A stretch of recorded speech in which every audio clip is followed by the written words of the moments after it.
Hey guys, tonight we're not setting sail into the roughest waters history has to offer. No greasy pirates, no splintery ships creaking under bad decisions, and no sunburnt sailors arguing over treasure that almost definitely doesn't exist. Nope. Tonight, we're drifting somewhere far cozier, far stranger, and surprisingly controversial. The long, awkward history of Christmas, and why it was nearly banned forever. But before we wander into forbidden holidays, canceled festivities, and people getting very upset about decorations, take a second to like the video and subscribe. But only if you actually enjoy what I do here, and leave a comment telling me where you're listening from and what time it is. Somehow it's always 2 a.m. somewhere. And honestly, 2 a.m. feels like the perfect time to think about traditions that almost didn't survive. Now dim those lights, turn on a fan for that soft white noise hum. Get comfortable, pull your blankets close, and maybe tuck your feet in. Not because imaginary rats are plotting anything tonight, but because winter nights have always been unforgiving, especially in history. Let's pause for a moment. Have you ever wondered how something as warm and familiar as Christmas could have been seen as dangerous? How feasts, songs, decorations, and days off work were once considered suspicious, immoral, or even illegal. Tonight, we're exploring a time when Christmas wasn't cozy at all. When celebrations were banned, parties were shut down, and people were fined for having too much fun. A time when religious authorities, governments, and reformers argued that Christmas had gone too far, too loud, too joyful, too chaotic. We'll wander through candlelit streets where celebrations happened in secret, through laws written to stop singing, drinking, and decorating, and through the strange tension between joy and control that nearly erased the holiday altogether. And yes, there will be struggle, cold winters, long work days, rules that sucked the fun out of everything. But there will also be humor, because humans have never been very good at giving up food, music, and excuses to gather. People found ways to celebrate anyway, quietly, casually, sometimes badly. This isn't just a story about Christmas. It's a story about tradition, about resilience, and about humanity's stubborn refusal to let joy disappear completely. So settle in. Let your breathing slow. Let the modern world fade into the background. Tonight, we're uncovering why Christmas was nearly banned forever, and how it survived against all odds. Now, let's begin. Chapter 1. The Winter Without Lights. Twilight settles slowly over a vast winter forest, turning the world a deep, muted blue. Snow drifts steadily from the sky, thick and quiet, muffling every sound until even the wind seems hesitant to speak. There are no modern lights here, no candles in windows, no lanterns lining paths, no festive glow to push back the darkness. Only the pale reflection of snow and sky, blending together into a single, cold hush. Between the towering trees stand a handful of ancient wooden huts. They are simple structures, built from rough-hewn logs darkened by age and weather. Their roofs sag under the weight of fresh snow, and their doors remain tightly shut against the cold. Smoke does not rise from their chimneys tonight. Whatever warmth exists inside is carefully guarded, hidden from the night. A heavy gloom settles over the forest, not just from the cold, but from the absence of celebration. This is a winter without song, without feasting, without permission to gather in joy. The season that once marked warmth, renewal, and sacred memory now feels restrained, watched, and subdued. The snow continues to fall, layer upon layer, softening the outlines of the huts and the paths between them. Footprints appear briefly, then vanish beneath the next quiet wave of white. Even evidence of movement is temporary here. Inside the huts, families sit close together, speaking in hushed voices. They remember a time when winter nights were marked by candlelight and shared stories, when the darkest season of the year carried meaning beyond survival. But now, joy itself feels dangerous, as though warmth of spirit might draw unwanted attention. Outside, the forest stands ancient and indifferent. It has seen countless winters, countless beliefs rise and fall beneath its branches. It remembers when the turning of the year was marked with fire and song, when communities gathered to defy the cold together. Those traditions linger faintly in memory, even when they are forbidden. This is the world where Christmas nearly vanished. In certain times and places, celebration was seen not as holy, but as disorder. Feasting was labeled excess. Music was called distraction. Joy was treated with suspicion. Authorities sought to regulate belief by regulating behavior, believing that silence and restraint would purify society. But winter does not yield easily to silence. The gloom presses in, yet beneath it, something endures. Within the huts, quiet defiance takes shape in small ways. A whispered prayer, a remembered verse, a piece of bread shared as if it were a feast. Even without candles, hearts still hold light. The forest absorbs the falling snow without complaint. Branches bend, then straighten again. Trees creak softly, adjusting to the weight. Nature itself seems to understand endurance. The longest nights do not last forever. Twilight deepens, but it also promises dawn. The huts remain dark, but not empty. Within them, stories survive. Meanings are passed quietly from one generation to the next, waiting for a time when they can be spoken aloud again. The celebration may be hidden, but it is not extinguished. As the night settles fully, the snow thickens, wrapping the forest in silence. The gloom feels complete, all-encompassing. And yet, beneath the snow, beneath the cold, beneath the enforced quiet, something ancient waits patiently. Because traditions rooted deeply enough do not vanish.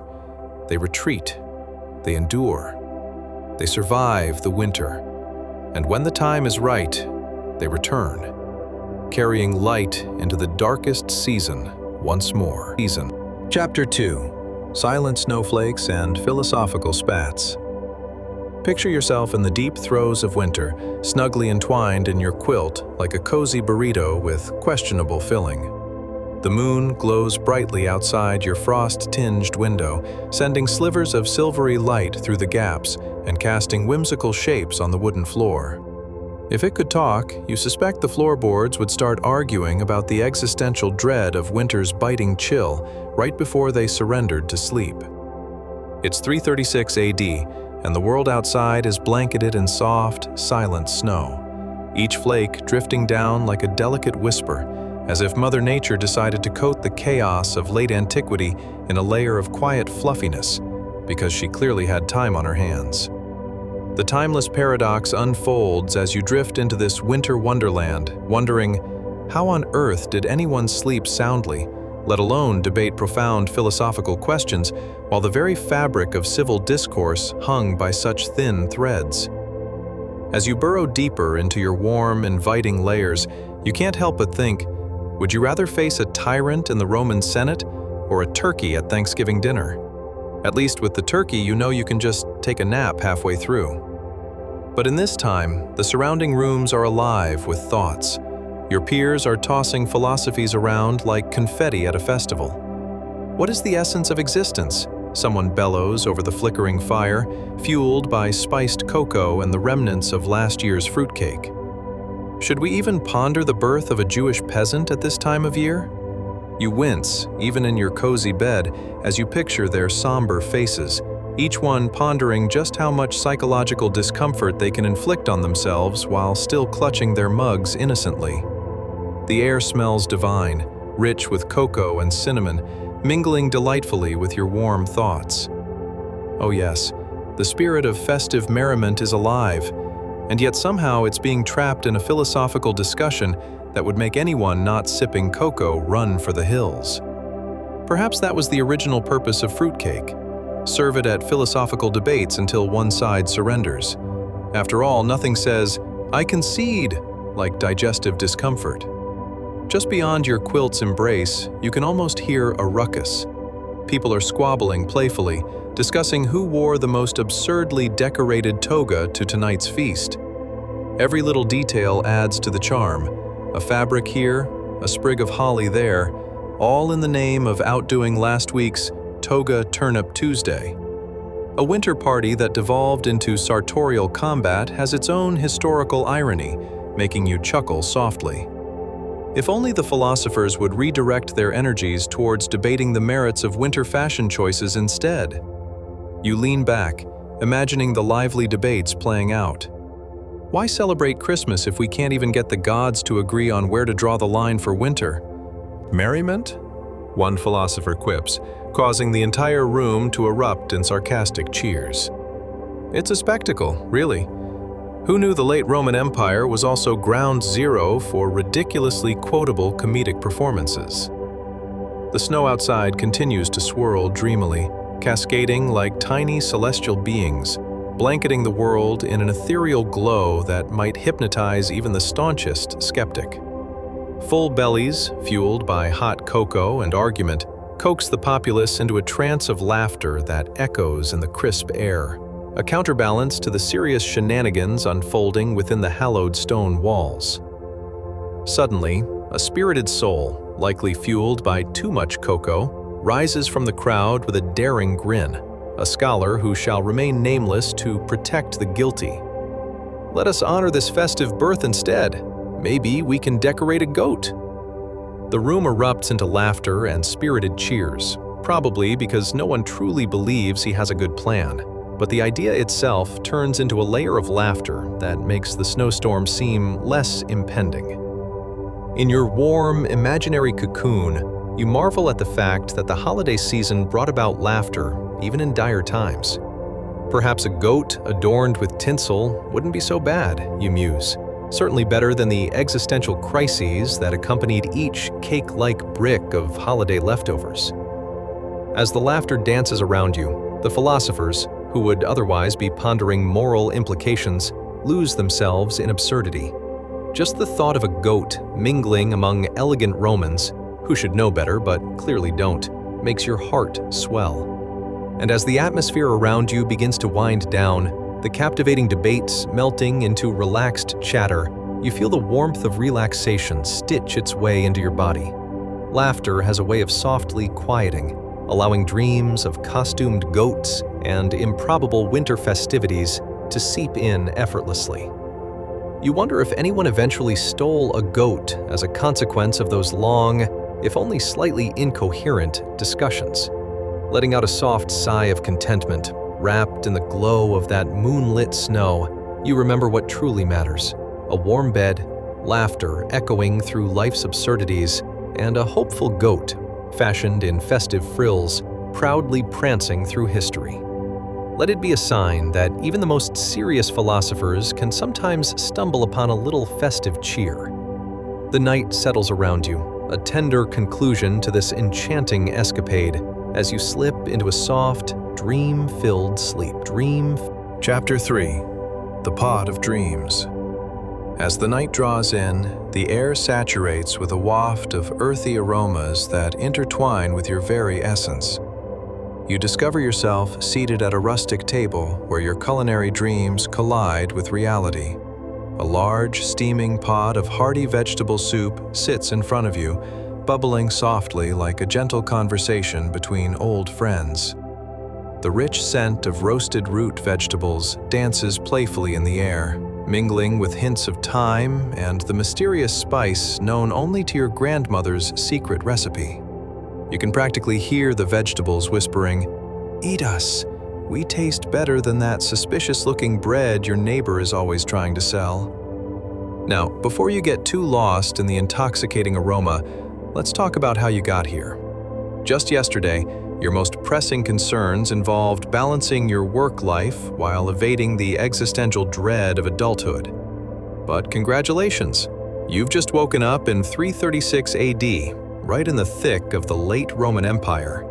And, spoiler alert, you might find this more entertaining than your latest Zoom meeting. Picture this. It's a time when your biggest stressor isn't the Wi-Fi cutting out during a Netflix binge, but rather whether you can manage to avoid a dreadfully boring discussion with the local senatorial elite about the latest gladiatorial games. Did you see Marcus defeat Gaius? Riveting, said no one ever. In fact, you'd much rather drown your sorrows in a bowl of that soup floating in front of you. That soup, glorious as it is practically a historical artifact, brimming with secrets. Can you imagine how many important conversations have been held over the warmth of a steaming bowl?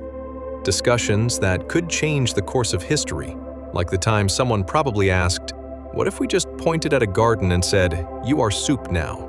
To which a nearby villager might have replied, "Listen, I'm just trying to survive a winter where we trade turns at being miserable.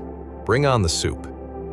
And yet here you are, gripping your bowl like a lifeline, while an array of scattered wool socks accompany it on the table, along with colorful dried berries, like Mother Nature's confetti. You ponder, were these socks lovingly handmade, or did someone just throw together whatever scraps of wool were lying around? And why do they look like they could double as medieval dust rags? The reality is that there's a fine line between fashion and functionality in late antique Rome, and no one is quite sure who gets to walk it. As you ponder over your artistic sock choices, notice that the kitchen around you is dimly lit, with stone walls that seem to murmur tales from centuries past. Shadows dance lazily as the flickering flames of a modest hearth cast flickering shapes that look suspiciously like a slightly confused-looking goat. You can almost hear the history chanting, "You can't make this up." Just as you're admiring the ambiance, you hear a raucous noise outside, an impromptu gathering of local peasants. They're jovially debating whether their turnips are better than the neighbors and how many different kinds of leaves can be added to a good soup before it ceases to be soup. It's like if a modern-day dinner party turned into a heated Top Chef showdown, but with a focus on tubers instead of truffles.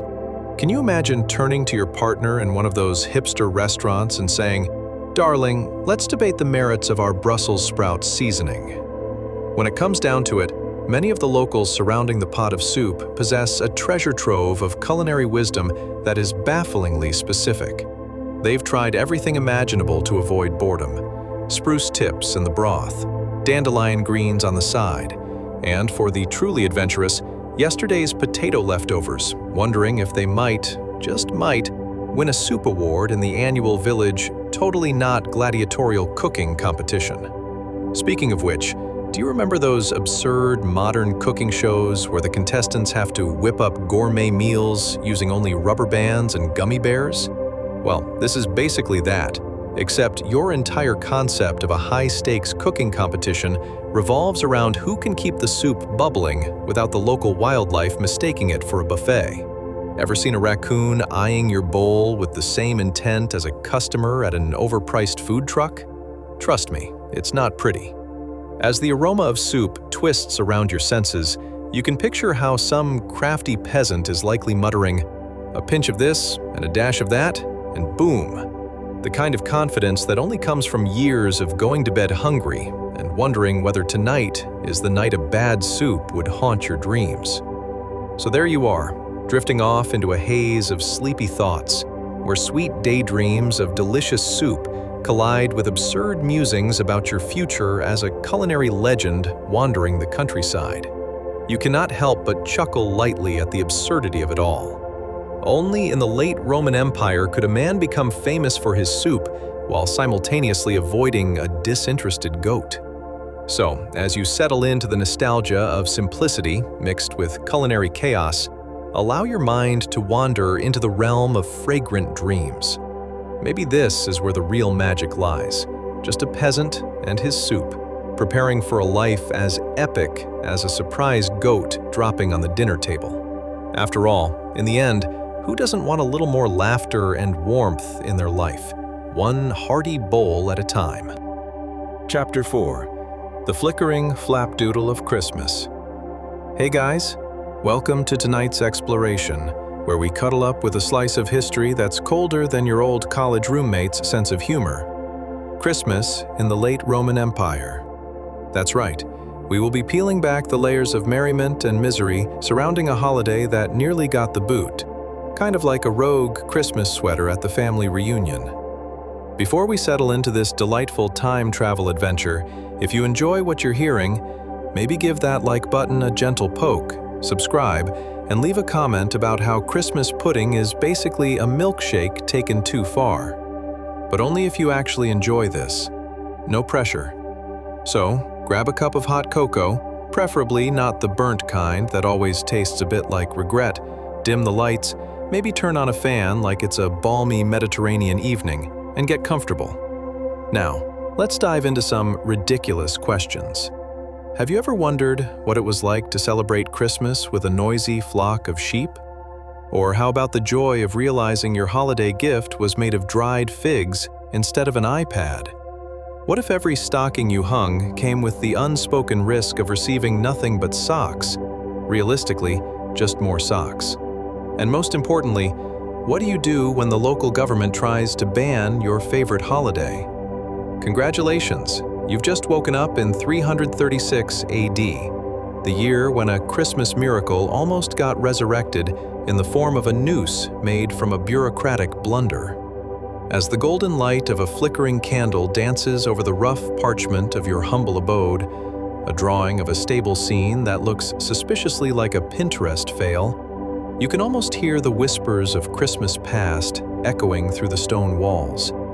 They're saying, "Oh no, not again. Who scheduled the census during the holiday season?" Picture this.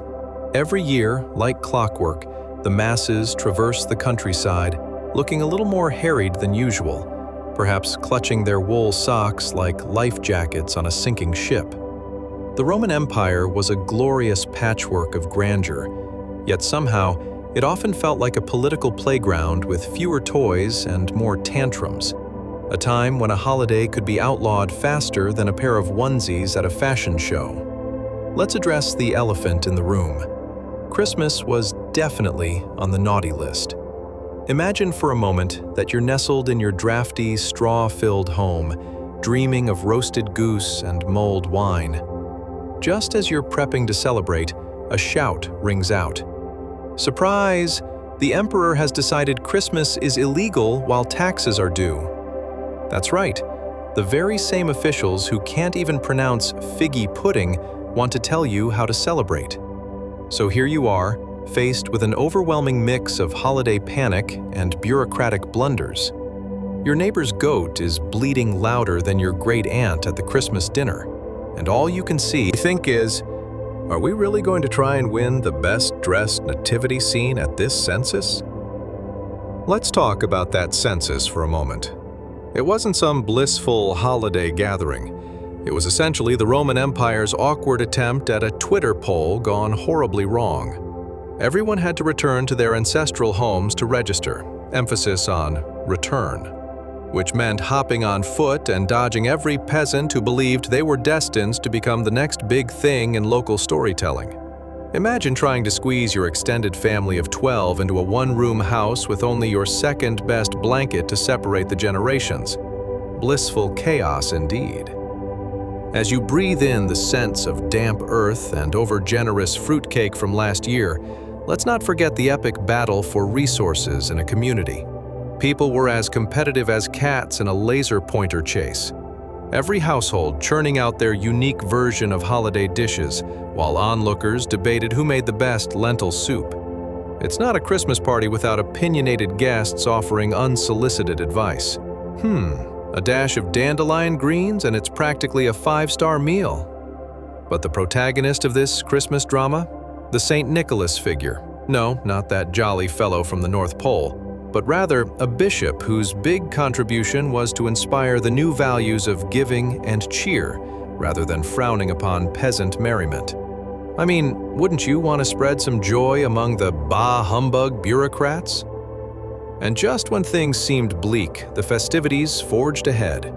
The sheer stubbornness of the people, herding close together like an over-eager flock of sheep, proved that where there's a will, there's a way to keep the holiday spirit alive. Think of it as a medieval protest featuring too much mulled wine and people repeatedly chanting, "You can't cancel Christmas." Ultimately, Christmas survived due to the classic combination of tradition, hope, and anyone who feigned to care about a third cousin's recipe for spiced wine as they plowed through the cold. You had some peasants waving dry figs like a banner on tax day, muttering, "Bring it on," while the aroma of roasted chestnuts filled the air, giving rise to arguments about whether chestnuts roasted on an open fire should actually be considered Christmas cheer. It's a delightful absurdity, where the clash of laws and love somehow births the holiday we know, eventually leading to our modern celebrations filled with lights, joy, and shopping bills that should really come with a caution label. So wrap yourself in those ancient wool socks and find comfort in this whimsical idea that even thousands of years ago, during a time of cold and rule-bound madness, the spirit of Christmas found a way to worm its way back into the hearts of people like an over-enthusiastic cat during a thunderstorm, ready to knock everything off the shelves. As the flickering candlelight dims, let it. Remind you that sometimes it takes a little chaos to find joy. And who doesn't want a holiday celebrated with a generous dash of mild absurdity? And thus, the fire crackles softly in the corner of your vibrant little mind as you drift deeper into dreams, where Christmas never ran the risk of a government shutdown, one overwhelming turkey dinner at a time. Turkey dinner. Chapter 5. Unfurling the Toga-tastic Tension. Ah, welcome back, sleepyheads. If you thought we were done nearly canceling Christmas, grab a seat, but not an actual chair because they didn't have those back then. Instead, let's whisk ourselves away to 336 AD, where togas were the hot fashion statement and early Christians were living in stone catacombs, hiding like they were trying to win an intense game of hide and seek. Except no one wanted to be found, especially by the emperor. Now, picture yourself meandering through a bustling Roman street, where citizens in white togas strutted about like they were on a catwalk, silently judging everyone's footwear. Seriously, sandals can be fashion faux pas when mismanaged. Imagine being pursued not by fashion police, but by an emperor whose mood swings made the weather look stable. Should I be worried about my toga slipping off? Or will my Christmas feast get me in serious trouble? Tough choices. You glance over at a group of early Christians huddled in a catacomb, whispering fervently while simultaneously shushing each other like they were discussing spoilers for the latest scroll. If that doesn't scream subtlety, I don't know what does. The faint light from their flickering oil lamps casts eerie shadows that would make even the most stoic Roman citizen raise an eyebrow. And you can't help but wonder, why choose a catacomb? It's like hosting a holiday gathering in a creepy basement just because you think it'll be quirky. But alas, it wasn't merely for ambiance. It was a sanctuary from a government that was about as tolerant as your in-laws discussing political views at Christmas dinner. So here you are, sneaking glances like you're a voyeur in the world of spirituality and illicit fig cakes, pondering, wasn't this supposed to be a joyful holiday? But let's talk sensory experiences, shall we? As you peep into their mega-secret meeting, the faint, ghostly aroma of warmed wine and stale bread wafts through the air like a 336 AD version of absence of air fresheners.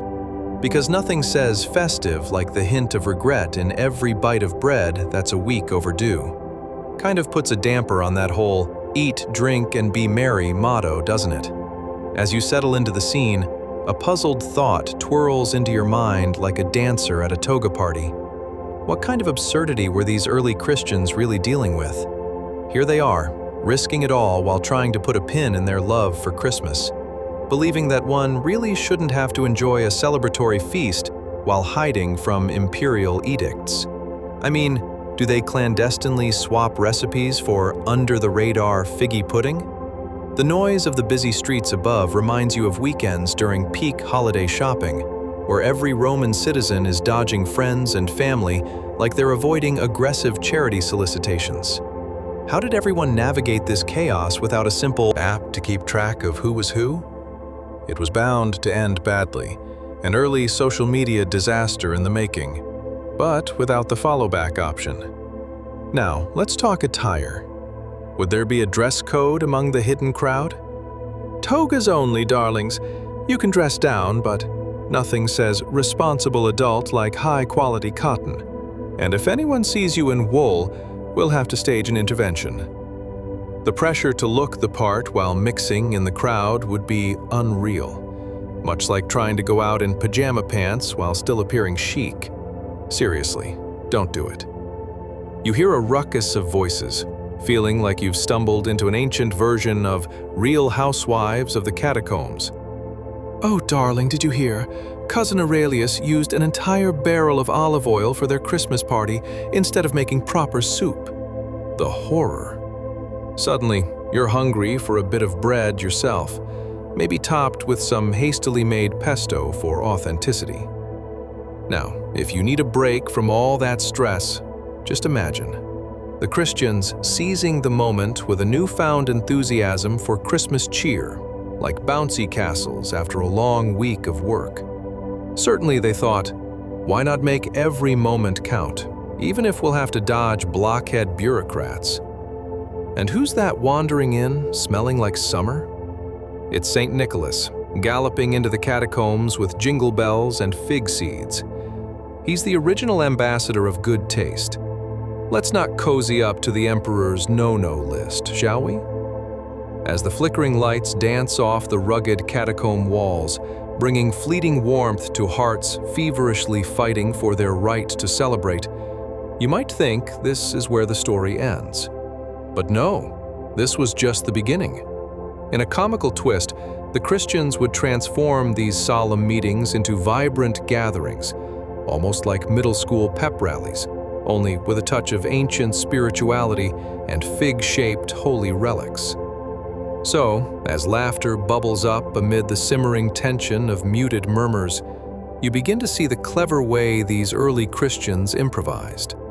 Each belly laugh was a metaphorical middle finger to those looking to ban their beloved Christmas, who knew that exaggerated joy and Christmas spirit could cure even the most intense paranoia and historical bureaucracy.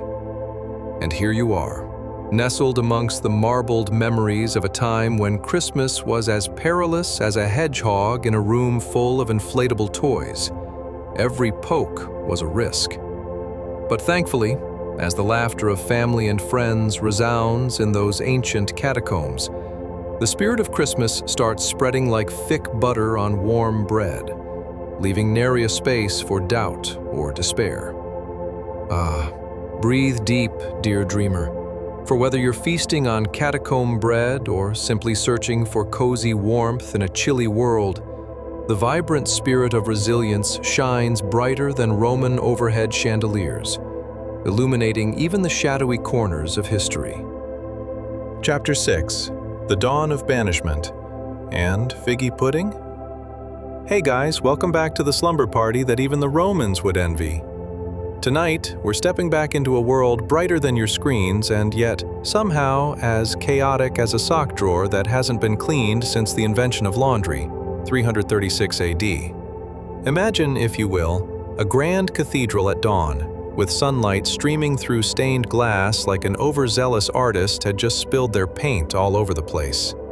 We're talking rays of light hitting a tall cross, illuminating it like a divine beacon for lost souls, or someone looking for the best spot for a selfie. Let's call that early influencer marketing. But before we begin, if you like our little historical jaunts through time, consider liking, subscribing, and commenting. Though only if you're actually enjoying this, or else we'll all just pretend you didn't hear that. Now, I want you to snuggle into your blankets, turn down the lights, and picture what life must have been like in those sacred spaces. Seriously, how did folks manage to get ready for Easter like it was a Maybelline commercial? Did they spend weeks practicing their holy hymns only to sound like a chorus of goats? What was the dress code? Please avoid royal chic and aim for humble piety. Did they argue over altar placements like it was a game of musical chairs? And most importantly, what was it like to witness a festive dinner at a nativity altar that was basically in permanent shadow? Congratulations, sleepy listener. You've just woken up in 336 AD, where the air smells like incense mixed with the distant aroma of undercooked chickpeas. You take a deep breath, and before you can figure out who you are in this ancient carnival of faith, you notice something. It's dawn. The sun is peeking over the horizon like a cat trying to be stealthy while stalking a particularly oblivious hamster. The grand cathedral looms around you, its high, arched ceilings seemingly intent on competing with your anxiety levels. You could easily get lost in the architecture. It was like the Renaissance fair had thrown a rave and forgotten to invite the normal people. Imagine the stonework, embellishments packed so densely it would make Pinterest users explode with envy.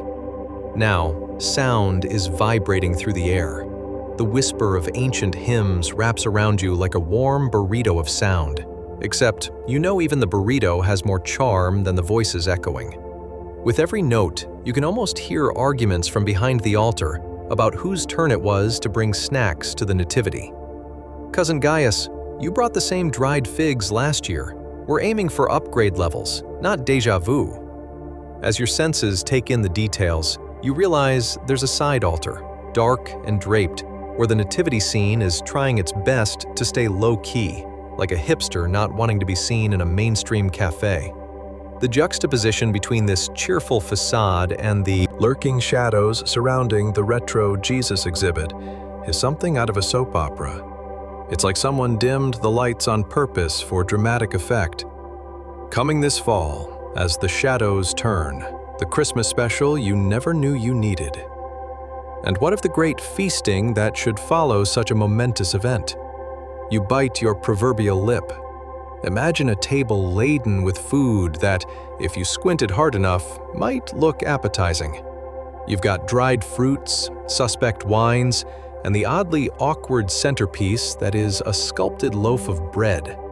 Because nothing says Easter joy like a shadowy pile of stale carbs flickering with uncertainty. Now, as you settle into this awkward celebration, think about the conversations that were likely happening. Hey, did you hear that Marcus was caught snoring during the sermon? Absolutely scandalous. Oh, darling, have you heard? Our neighbor tried to elevate their holy status by adding a sprig of thyme to their lentil stew. It was treasonous, I tell you. Ah, yes. Nothing quite like piety mixed with the gossip of cooking competitions in the time of Christ.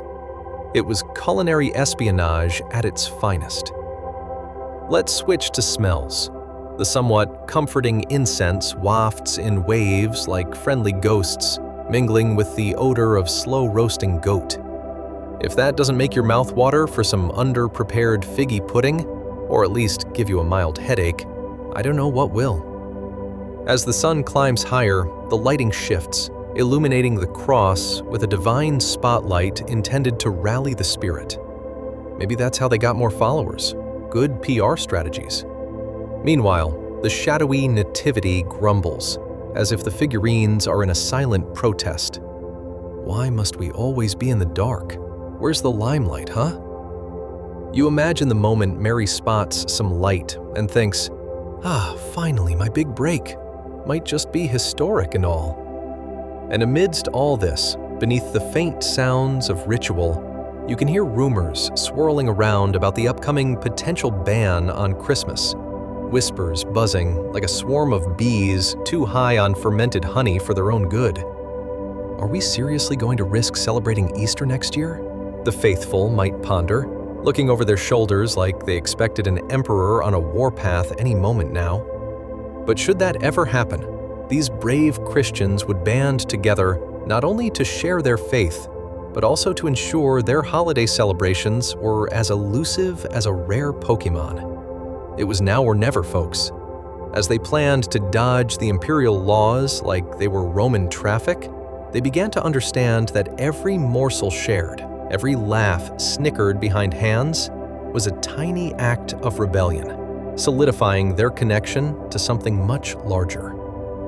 So here you are, drifting deeper into dreams or hysterics as this ancient celebration unfolds around you, filled with secrets, jokes, and a hearty dose of the absurd. Sometimes, we must embrace the shadows to celebrate the light, even if it does mean dodging overcooked lentils and overzealous gossip. And as you absorb this history, remember, every time you gather with loved ones, whether around a holiday table or a homemade nativity, the past echoes in your present. Sweet dreams, Rebel. Chapter 7: The Cozy Hearth of Lost Dreams and Turnips. Hey guys, welcome back. Grab your fluffy sheep wool blankets and prepare for a journey that's colder than your morning coffee left out overnight. Tonight we find ourselves in the utterly charming, albeit drafty abode of a medieval peasant family. Imagine their home as a winter wonderland, minus the wonder and plus a heap of discomfort. We're voyaging to 336 AD, when bathing was optional and the wine was, well, let's just say it had a personality all its own. But before we delve into the world where the only thing thicker than the walls is the air of desperation, please take a moment to like, subscribe, and comment. Only if you truly enjoy this cozy literary romp, of course. After all, we wouldn't want to upset our medieval spirits by asking too much at once, would we? Now, as you settle in for this sleep-inducing history lesson, let's ponder the lives of these ancient peasants. Did they dream big, like a whole roast boar for dinner, or simply wish for one day without mishap? Where did they hide their vegetables from pesky neighbors? Did they argue over whose turn it was to guard the chickens, like it was the throne of England? Congratulations! You've just woken up in 336 AD, nestled cozily in a drafty little cottage, surrounded by wintry chills that would make a polar bear shiver. The walls are made of wattle and daub, which is a fancy way of saying mud, straw, and occasional animal bits. It's like living in a giant crumbling mud pie, complete with all the comforts of chilly drafts and low-grade anxiety. The cottage is alive with the gentle crackle of a small hearth, struggling valiantly to turn cold air into a mere semblance of warmth. You can practically hear it wheezing, like an elderly man trying to keep up with a pack of wild goats. The glow of the fire casts flickering shadows, creating an ambiance typically reserved for low-budget horror films. As you sit there, a lovely pot of turnip stew simmers before you. Ah yes, the pièce de résistance of any peasant feast. The scent wafts through the room, a strong aroma of earthy turnips, and maybe just the faintest hint of despair. If you squint hard enough, it almost looks like there's actual flavor in there. Or is that just a trick of the light? You take a sip and realize it tastes like nostalgia, with a dash of cold, existential dread. You can hear the children whining, "But Mom, I wanted goat stew instead." As if this were a bustling medieval roadside diner. The youngest is sobbing because, apparently, his turnip is smaller than the last. "It's not fair. I want a turnip that doesn't scream average." Ah, the trials of kitchen diplomacy. While the stew simmers, you gaze out through a small, ricketily shattered window at the mountain of snow outside, marveling at its perfectly frosted appeal. If you squint, it looks kind of like sugar sprinkled with a pinch of fairy dust. But we know better. That's just a bedtime story. Snow means you're trapped in your cozy prison until spring, surviving on a diet consisting of slightly sour turnips and whatever didn't escape the neighbor's hungry livestock. Your mind wanders to the daily battles these medieval folks must undertake. Ever tried cleaning off dirt when the water is as cold as your Aunt Edna's reception after you told her about your job? Or washing clothes in a frigid stream? It's like making an Instagram post with the worst filter ever. "Look everyone, I'm covered in mud. Aren't I #blessed?" The sound of howling winds might be quite atmospheric if your livestock weren't huddled so closely that breathing became a group effort. If you could peek outside in the dead of night, you might catch a glimpse of the neighbor's livestock, trying to escape their own communal angst and opting for a midnight frolic in a snowdrift. Spoiler alert, they usually end up stuck with no dignity. While the fire continues to flicker like a celebrity's charm at an award show, you can hear the faint whispers of gossip. Did you see the new pelt that Gaius was flaunting? Such bold choices. Mortification? Or merely a brave fashion statement? It becomes clear that while winter snows may silence fields, they ignite visions of social stratification, with livestock serving as status symbols. Forget the finest silks. It's all about who has the shiniest goat. As you sip your lukewarm stew, consider the lengths to which people will go to make a meal palatable. What's that recipe? 1 part turnip, 2 parts bravado, and a healthy sprinkle of almost happiness. Culinary experimentation in this age meant searching for hidden herbs from last summer's garden and seeing which neighbor's goat wouldn't mind being temporarily borrowed. And in this humble cottage, nestled between rifts of joy and despair, you can almost hear brighter futures being whispered beneath blankets of straw. Maybe burning all our meat will become a trend. Everyone loves a smoky flavor, right? Or, this stew isn't just a meal, it's a lifeline to keep us warm. So you find comfort not only in warmth, but in the resilience of this family. Each simple meal is proof they exist, sharing laughter amid the dreary turnip ambition. And maybe, just maybe, one day they'll craft the greatest turnip stew guaranteed to win any medieval cook-off, or the heart of a nobleman who can iron out a few quirks of their living situation for good measure. So let the flames dance and turnip dreams simmer, for tonight you have connected with a slice of life that embodies resilience and humor, one drafty cottage at a time. Dream sweetly, peasant soul, and may tomorrow's turnips be a tad more generous. Chapter 8. The Bustling Banquet of Saturnalia. Hey guys, welcome back to another cozy slice of mildly interesting history. Tonight, we'll be diving into the incredible chaos of the Roman festival Saturnalia, a time so wild that even your wildest Friday night plans would feel like a boring trip to the dentist's office. Picture this: vibrant masks, role swapping, and enough food and wine to make modern-day party life look like a stroll through a local farmer's market. But, of course, with a lot more flinging food and slightly less Instagrammable decor.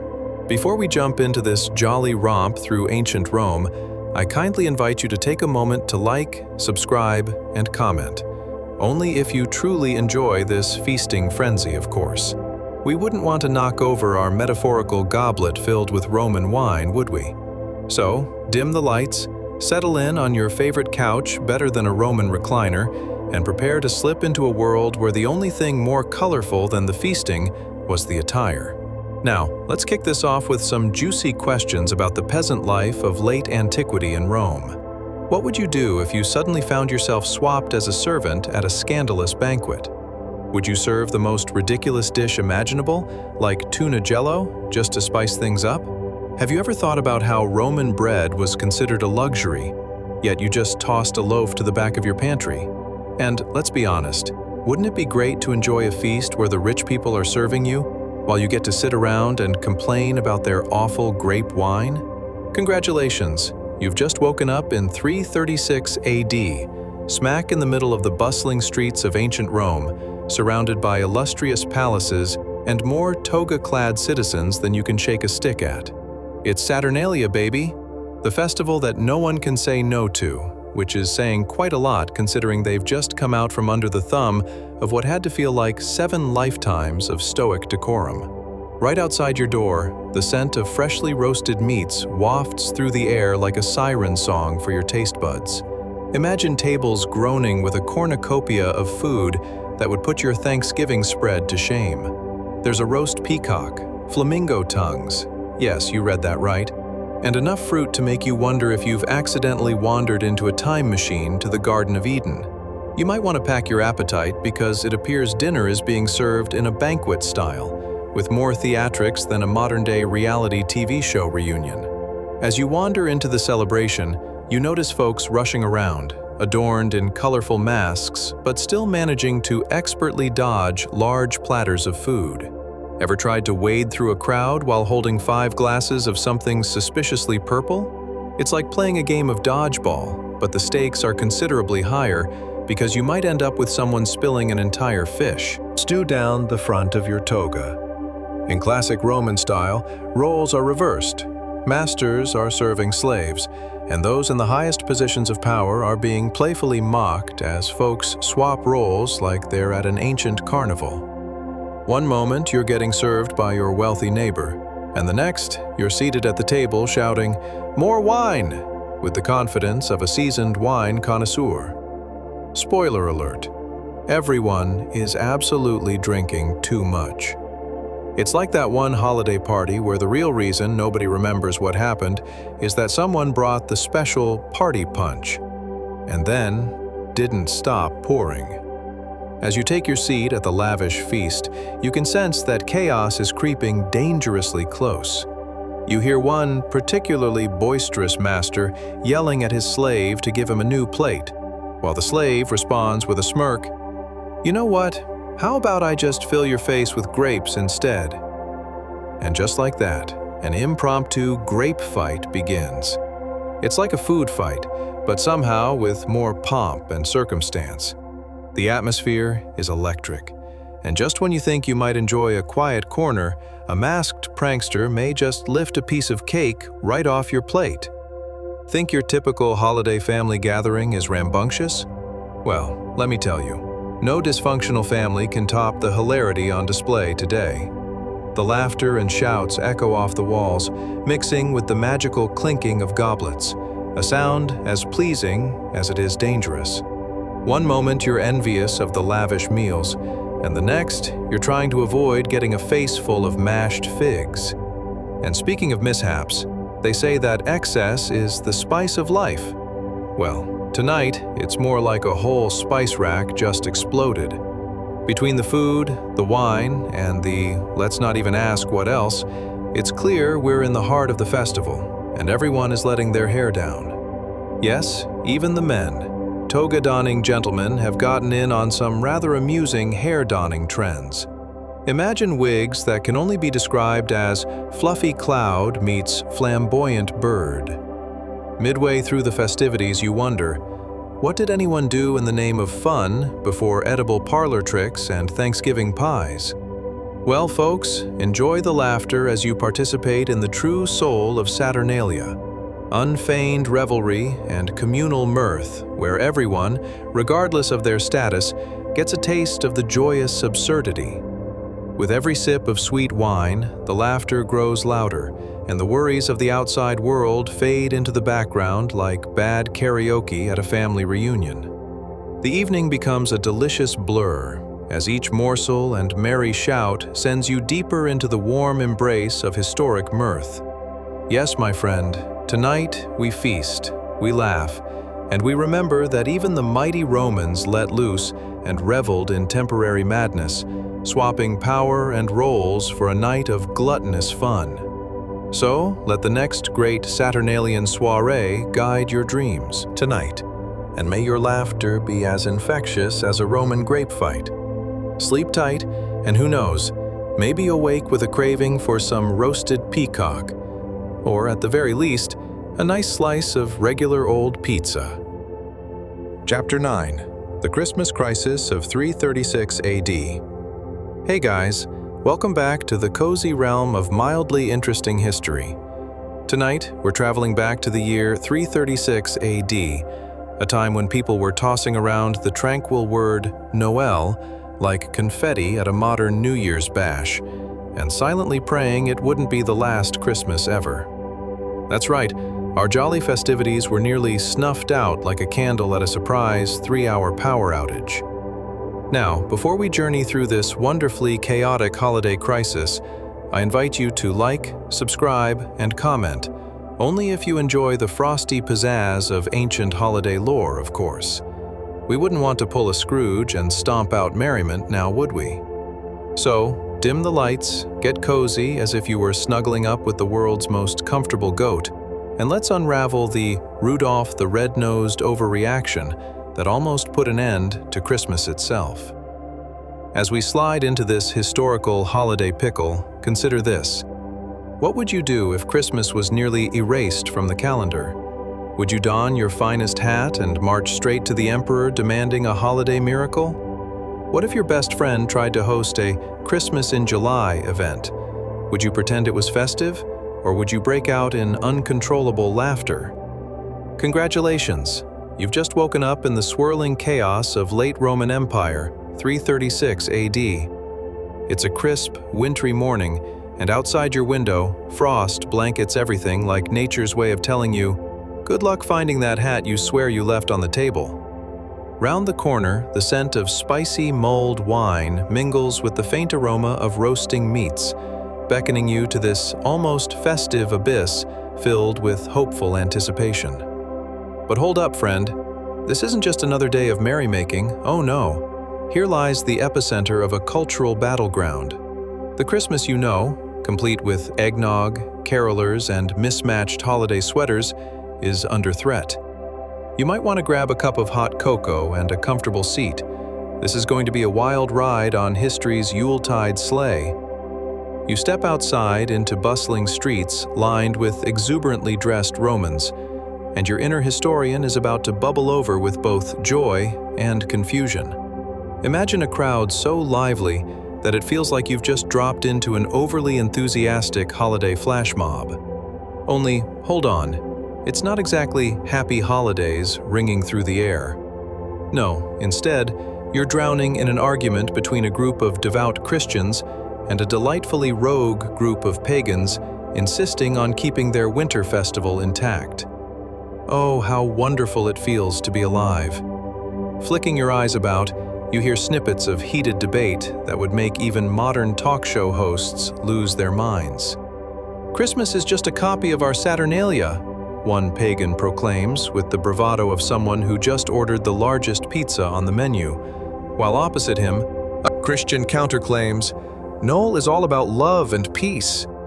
Just imagine the awkwardness of a politically charged gathering where not a single wine goblet went untouched. The atmosphere is thick with excitement and heated opinions, akin to the energy of a crowded living room on Christmas Eve when people are trying to figure out the rules of charades for the umpteenth time. This is the scene set against the backdrop of a society balancing on the edge of religious transformation. Traditions, those oh-so-beloved customs cherished through generations, were subject to the whims of emperors and the tides of belief, like a Christmas ornament tossed into the sea. Suddenly, you spot a group of cheeky children dressed in rags, running about and tossing straw like their holiday lives depend on it. They giggle and squeal, their laughter ringing out merrily as they reel around the grown-ups engaged in verbal warfare. Ah yes, the youth, bringing a sense of joy so palpable that even the most stoic of philosophers might crack a grin. Can we just bring back Saturnalia? Everyone gets to party, one intrepid kid quips, while the others nod vigorously as if they've just hit upon the ultimate secret to holiday bliss. As dusk begins to sprinkle golden lights across the rooftops, you can feel the tension melting away, guided by an infectious spirit of merriment. It's a true testament to humanity's tenacity, as people gather, swapping awkward stories about their most embarrassing holiday moments. Ever tried to impress someone and ended up setting fire to your own fruit pudding? Just when you think you've had enough festive tension, the emperor himself strides into view, adjusting his splendidly embroidered toga like someone strutting down a runway. "Silence," he orders, more dramatic than a modern-day holiday movie trailer. Everyone holds their breath, as if he holds the key to whether Christmas will survive or transform into a mere footnote in history, like some ancient fruitcake nobody wants at their holiday table. But wait, he surprises you. Instead of unleashing a decree of holiday banishment, he simply booms, "Let us celebrate both. Why banish one joy at the altar of another?" And just like that, a collective gasp follows. This isn't just any decree. It's the official union of two worlds, Christmas with its caroling, and Saturnalia with the chaos of masks and merriment. It's as if someone offered to throw a surprise pizza party at a salad convention. And so, dear listeners, as you drift off into dreams of snowy dancing figures wearing flouncy togas and excessive headgear, remember that history may determine which holiday reigns supreme, but it can't suppress the essence of laughter and joy that lives within us all. Put your thoughts to rest with the knowledge that Christmas, once on the brink of extinction, was saved by a merry band of celebratory individuals just like you. Good night, and may your dreams be filled with Toasty fires, lavish feasts, and enough cheer to fill a winter wonderland. Chapter 10. The Great Wooden Wheel of Winter. Hey guys, welcome back. Tonight, prepare yourselves for something as whimsical as a cat dressed as a lion tamer. The joy of rolling gigantic wooden wheels down snowy hills. Yes, you've entered the world of 336 AD, where the holiday season is celebrated not with overpriced sweaters or awkward family gatherings, but with carts and wheels doused in festive greenery and more ribbons than you'd find on a birthday present for an overindulged toddler. And folks, as you settle in, don't forget to like, subscribe, and comment. Only if this bizarre adventure into winter's quirky past tickles your fancy, of course. We wouldn't want to trample on the joy like a tourist in a snow globe, now would we? So, dim those lights, crank up the imaginary fireplace, and make yourself as comfortable as a well-fed goose in a cozy corner. Now, if you were whisked away to this snowy Nordic village, would you bribe a little kid to push the wheel for you? Or maybe start a neighborhood competition for the best wooden chariot design? What if the prize were a lifetime supply of hot cocoa? And speaking of hot cocoa, do you think they had any spiced versions of it back then? Or did they just enjoy it cold and frosty, like a Sunday morning with one too many mimosas? Congratulations, you've just woken up in a winter wonderland, a crisp, powdery landscape straight out of a frosted fairy tale. The air bites at your skin, refreshing and sharp, like an uninvited guest at a holiday party who just won't take the hint. As you step outside, you see towering pine trees draped in white blankets of snow, standing proud like ancient sentinels guarding the secrets of holiday cheer. In this lively Nordic village, the atmosphere is buzzing with an enthusiasm that's palpable. People are pacing around in cloaks decorated as creatively as a toddler's art project. You can almost hear the jingle of bells attached to their sleighs as they dash by, carrying everything from supplies to the latest gossip. It sounds like Christmas music, only if it were remixed by a DJ who had only heard it once after a few too many meads. But the pièce de résistance of this winter extravaganza? A massive wooden wheel. Yes, that's right, a giant wheel frosted over like a festive buffet table, adorned with lush pine branches and eye-popping red ribbons.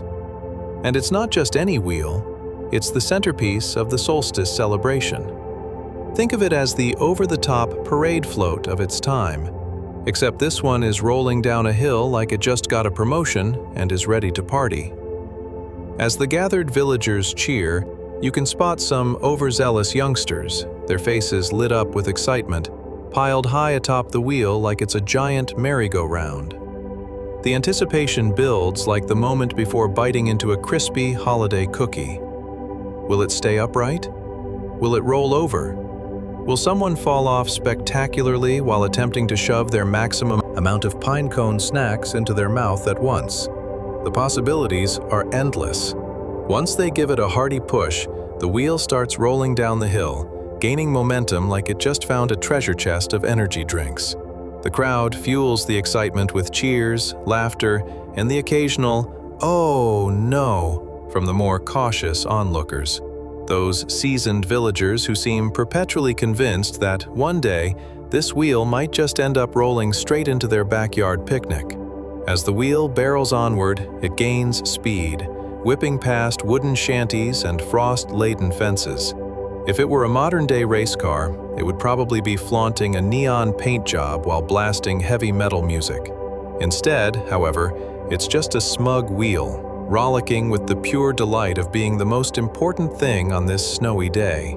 The scene erupts into sheer hilarity as villagers scramble to catch it. Surely this would win a Nordic Olympics gold if they ever invented one. But here's the rub.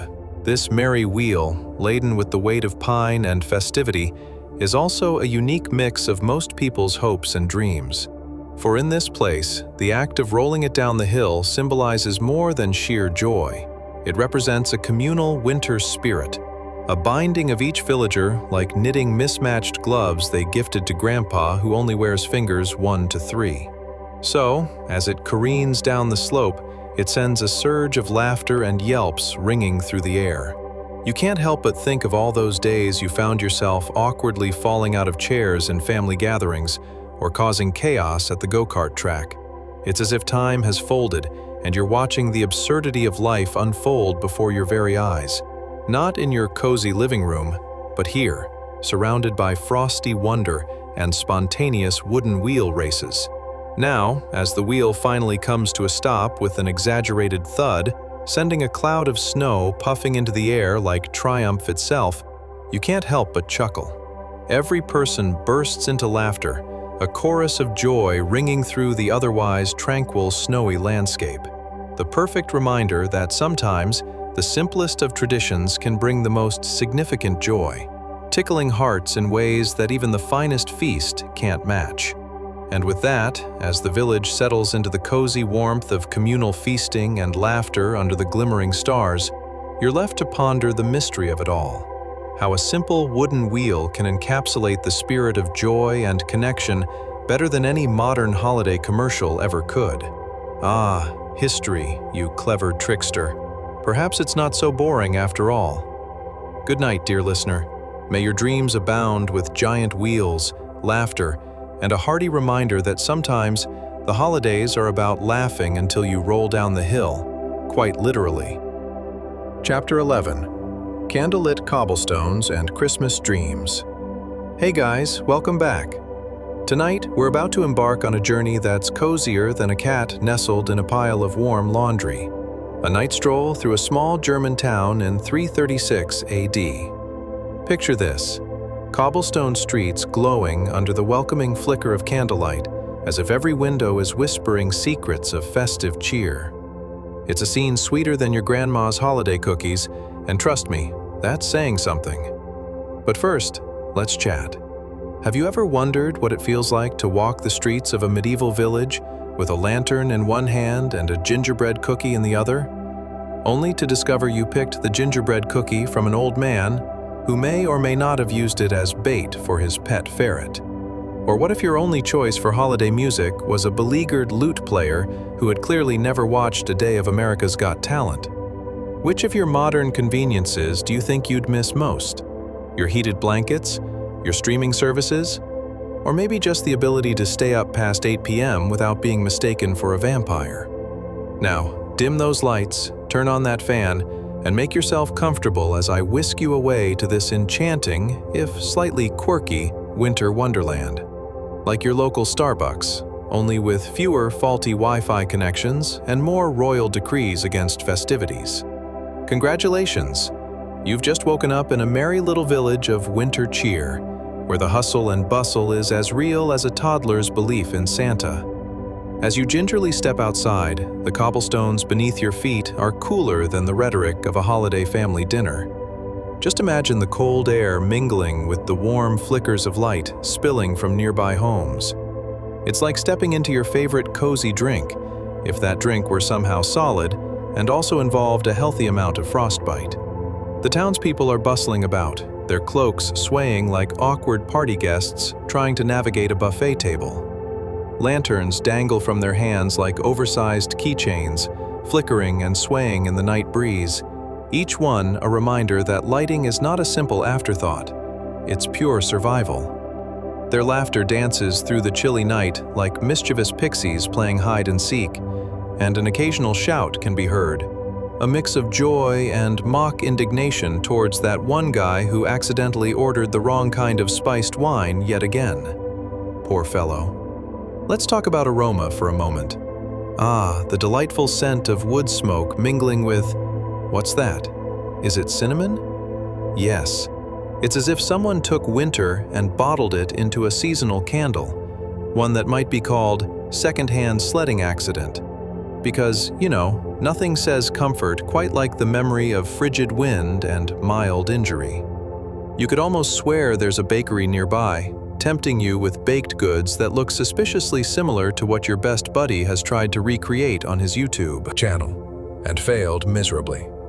But make no mistake, these aren't the snug holidays we have today. The winds of late antiquity are far less forgiving, resembling a toddler hyped up on too many holiday cookies. There's a good chance some folk are sprinting by with lanterns, cheeks flushed and laughter echoing as they dash off to gather more candles or grab a few last-minute decorations before the night is over. Picture it like the shopping frenzy on Christmas Eve, only with the thrill of a conqueror scoring a rare deal on exotic spices, instead of a limited edition doll that will ultimately end up collecting dust on some attic shelf. Ah, but the centerpiece of this night?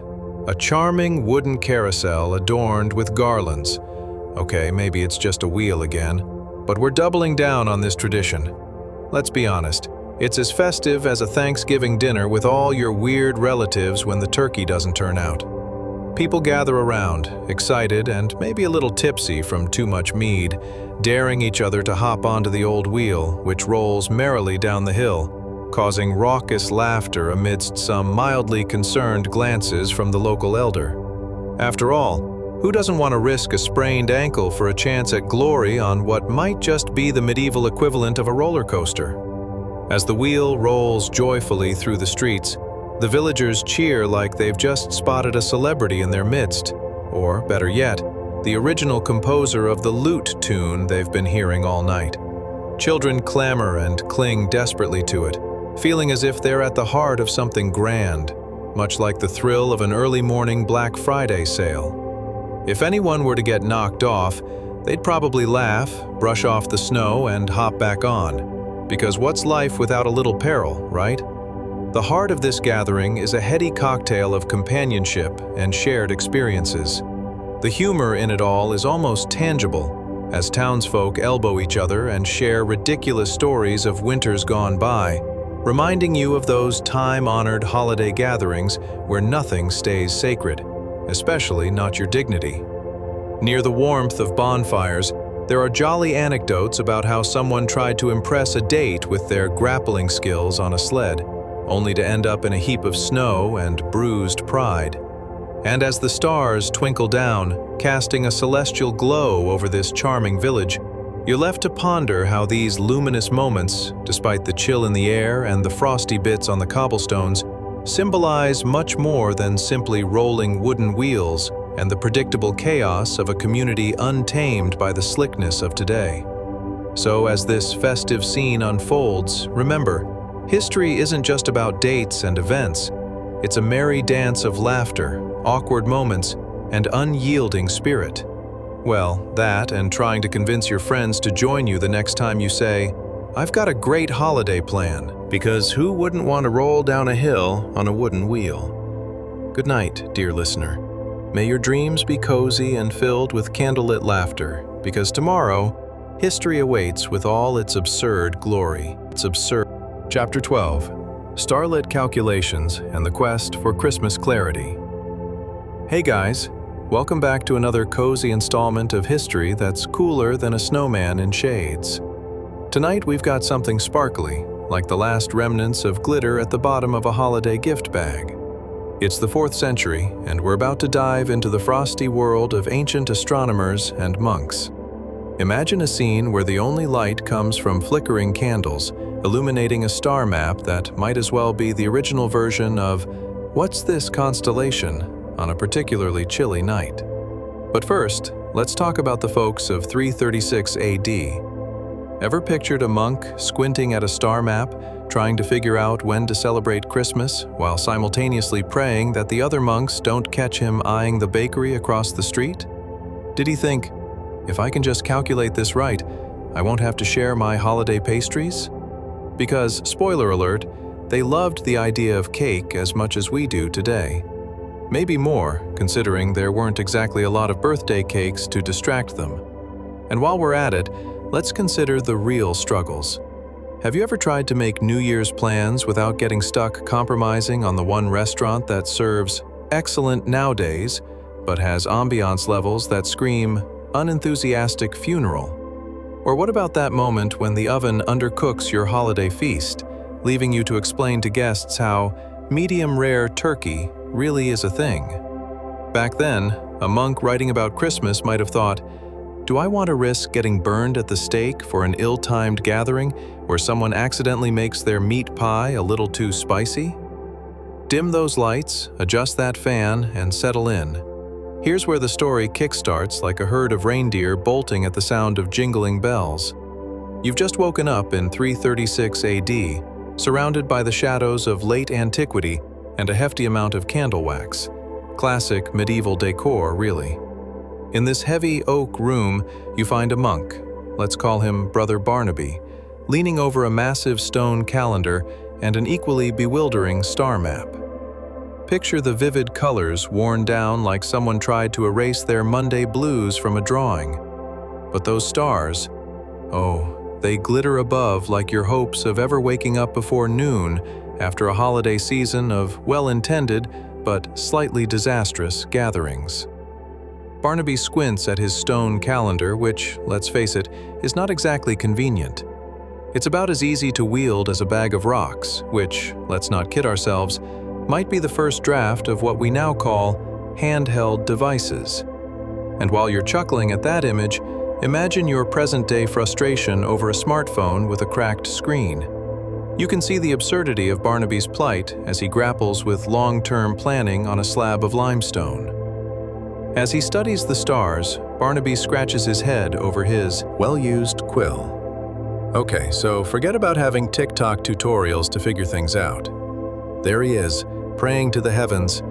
Dear celestial bodies, just tell me when to throw a massive Yuletide feast without ruffling the feathers of the local authorities. A holiday proclamation that doesn't involve a boatload of regulations? It's like trying to get updated Wi-Fi in a stone cottage. Nearly impossible and incredibly frustrating. Now, with the stars as his guide, Barnaby mumbles to himself about the possibility of Christmas, or, as he likes to call it, the festival of lights and resplendent dishes. He jots down notes as his hand flails across parchment like an octopus trying to write a sonnet.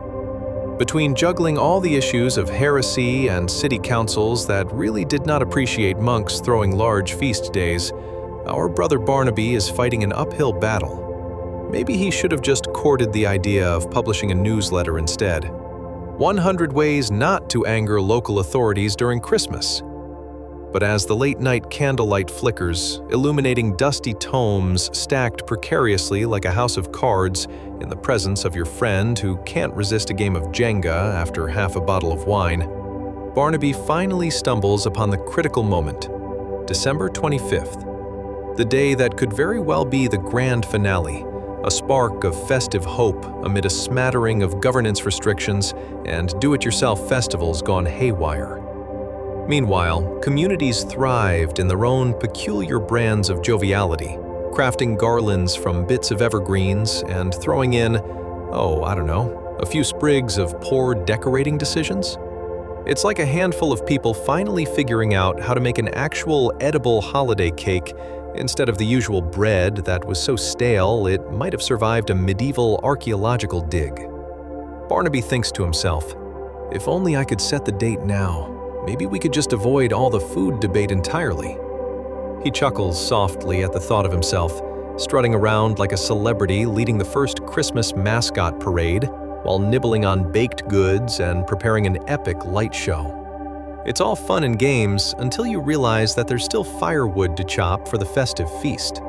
But when you live in an era where such luxuries often appear lost in the fray of daily life, the little things, like warmth and cheer, start to feel like treasures.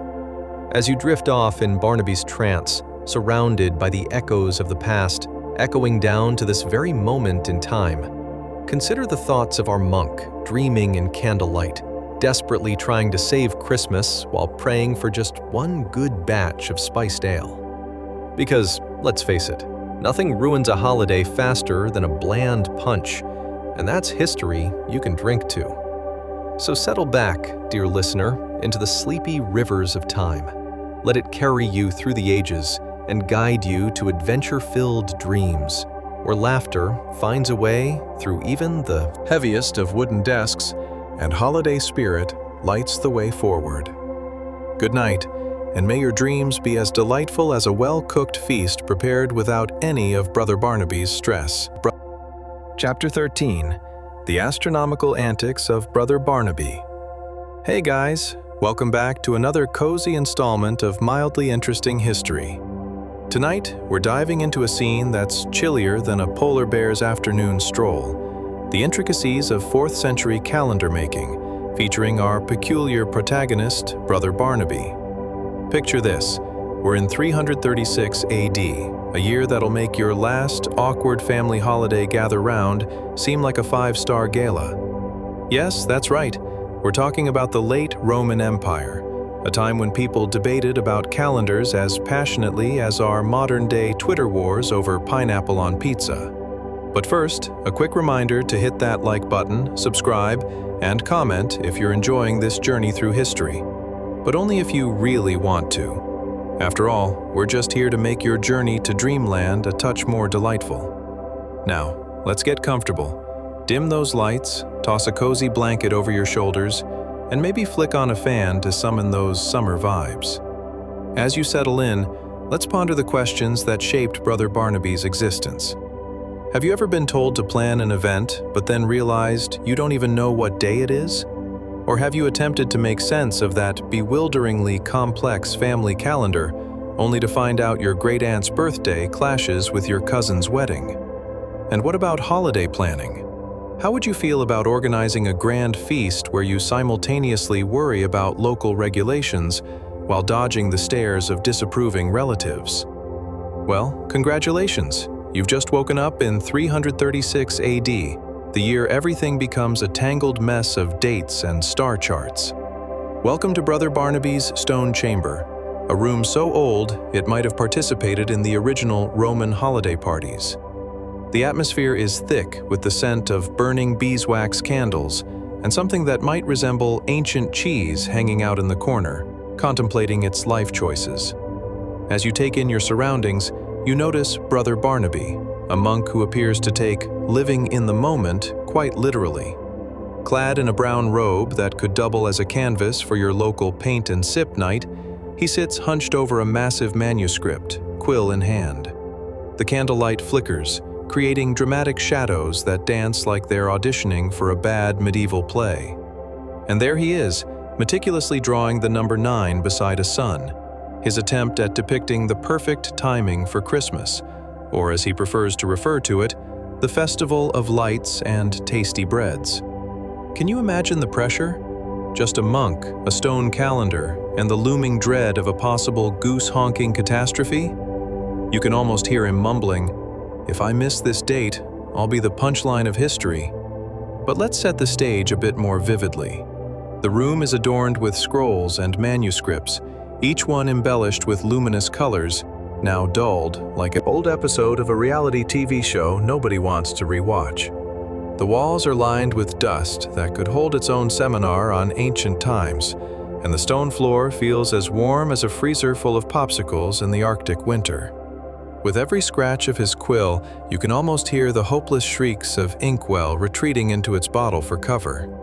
As Brother Barnaby scratches his head and squints at the stars through little more than a window mostly made of wishful thinking, you can't help but marvel at his dedication.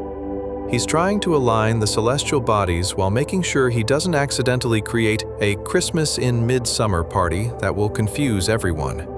"Dear stars," he prays, "just give me a sign that allows for both holiday cheer and zero heresy." But good luck with that. In this world, politics and religion played a game of tag, and every festive gathering was like a wobbly Jenga tower. Just wait until his fellow monks buzz in with commentary on decorum. "Maybe don't serve multiple meat pies, Barnaby. We don't want the townfolk to think we're summoning food marshals. Again."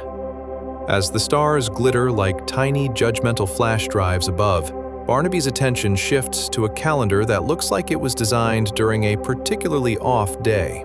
There's no date night with a special someone for 10 months now, just dates filled with worrying about meat pies and regulating wild feast times in varying shades of panic.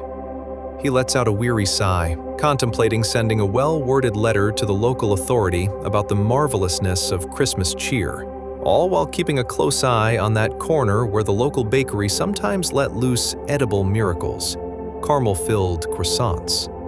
And yet, despite the chaos, you sense Barnaby's spirit lifting as he visualizes a date, December 25th, glistening with hope and potential, like the last cookie at a holiday gathering that everyone secretly craves but nobody dare admits.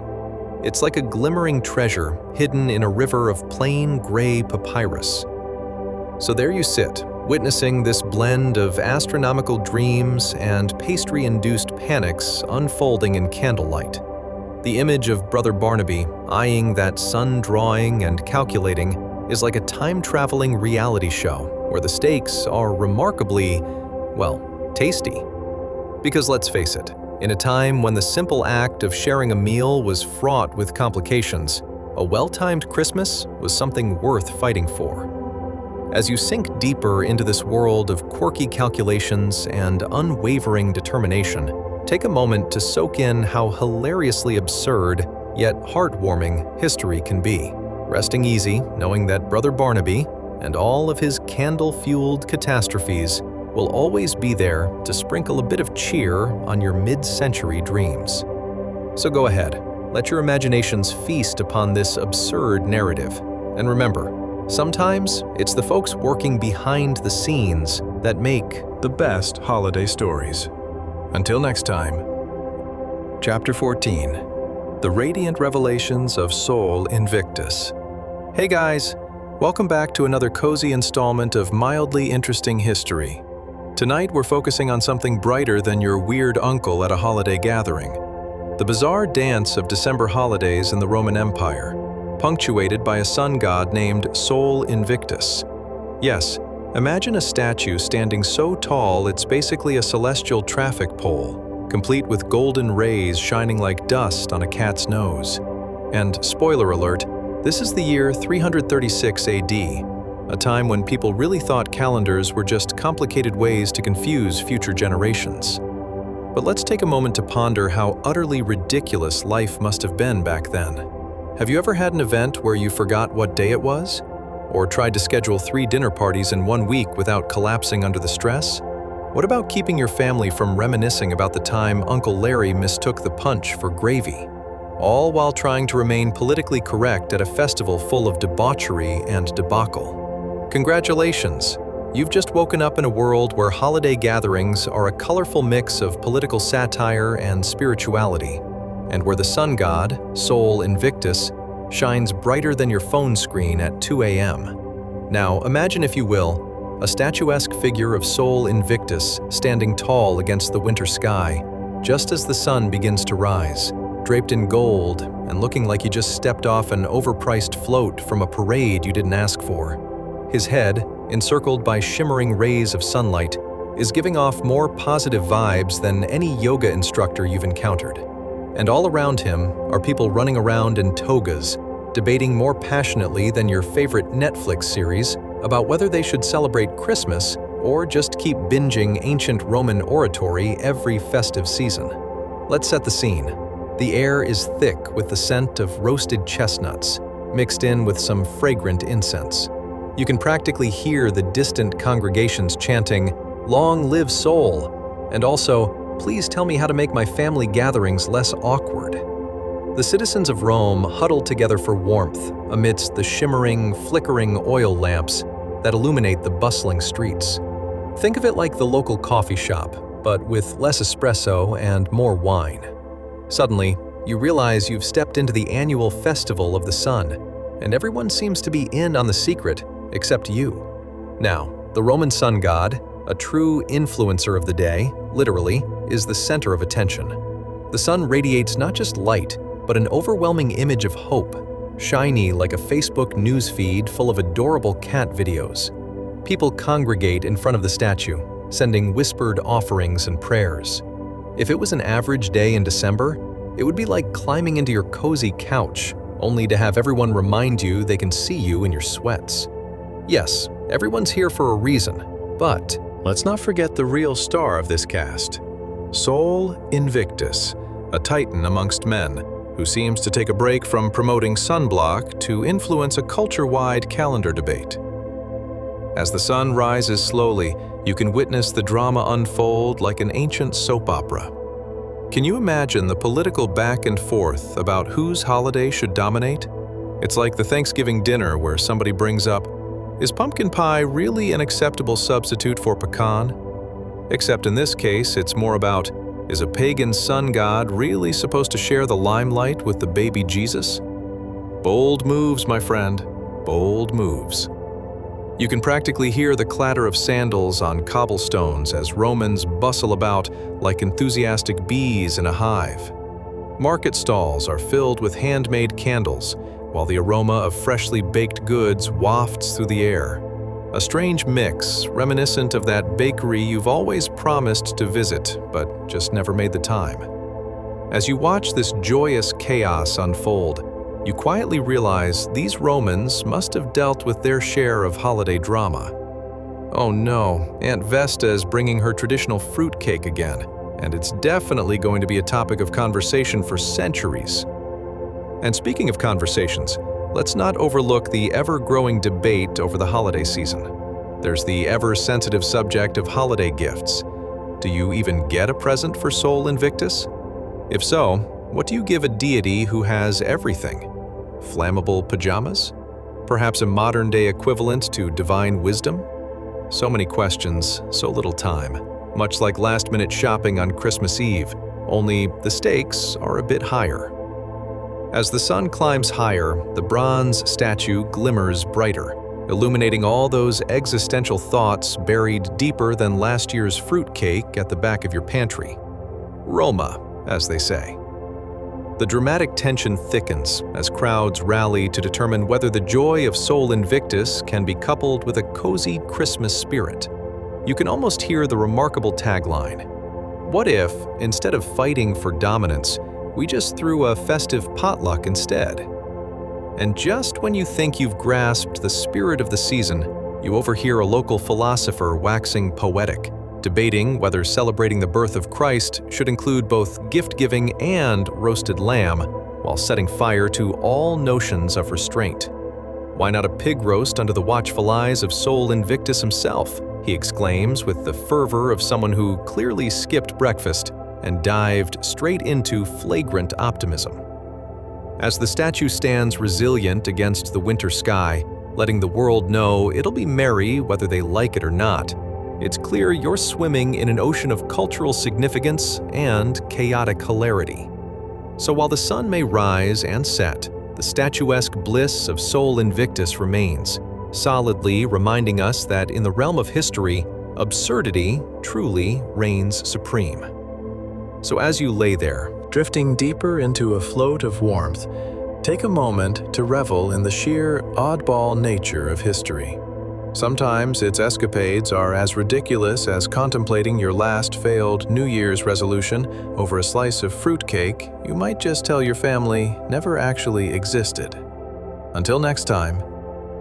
Chapter 15. A Jolly Market Mayhem and the Overzealous Church Bells.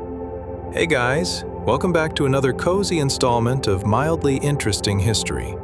Tonight, we're setting our coordinates for a bustling medieval marketplace in December. A scene more chaotic than trying to find a parking spot at a Christmas sale. In this slice of life, you'll feel the warmth of spiced cider, the tantalizing scent of salted meats, and hear the melodious tolling of church bells ringing like a melodramatic alarm clock for a very holy occasion. Plus, bonus points for dodging vendors hawking their wares like they're on a medieval version of Shark Tank. So, grab your imaginary togas and settle in. Dim the lights, perhaps put on a fan if you live in one of those warm climates, because who knew medieval December could feel so toasty, right? And get comfortable. Have you ever accidentally walked into a crowded market and realized you've just made eye contact with 3 different people at once, leading you into a panic as you back away slowly while trying to look casual? Ever found yourself debating the merits of warm cider against the dubious choice of stale bread while your stomach feels like it's auditioning for a role in a horror movie? And what was with those jingly bells? Were they the tunes of Christmas cheer, or just the church going into a musical meltdown? Congratulations! You've just woken up in the year 336 AD, smack dab in the middle of a Roman marketplace buzzing with more activity than a soap opera convention. Picture this. You open your eyes to a scene so vibrant, it's like stepping into an old-school festival, where people actually knew how to throw an epic celebration without any social media. All around you, vendors are shouting their daily specials like they're hosting a gladiatorial match, trying to capture the attention of passers-by who are trying to navigate the chaos. Freshly roasted lamb, homemade fruit preserves, spice-infused cider guaranteed to warm your heart, or at least help you forget your last bad romantic encounter. As you wade through the sea of togas and tunics, you can feel the chill in the air, tempered just slightly by the warmth of huge cauldrons, bubbling with who knows what concoction. The earthiness of the market, infused with the scent of roasted chestnuts, clings to the air and lingers like an awkward conversation with a stranger, unexpected but strangely comforting.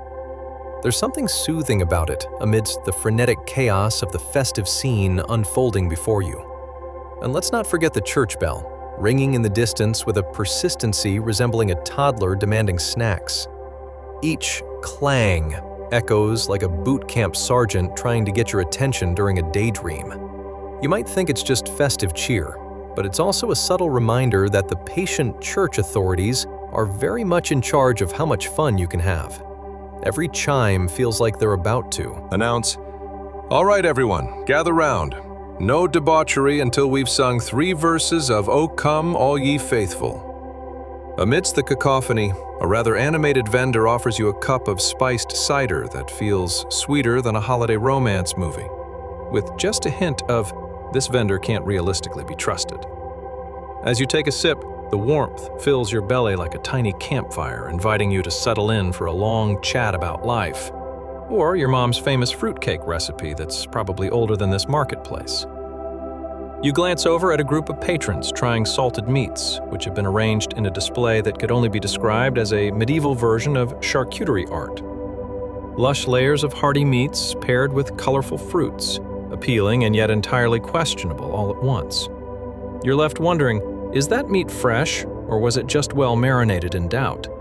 However, nothing seems to deter the crowd, like eager critters diving into a buffet spread at a family reunion. And here comes the moment of absurdity. Just as you think this jolly market buzz could not become more epic, a particularly enthusiastic villager approaches, trying to convince you that a lifetime supply of pickled olives could easily beat out a shiny new chariot.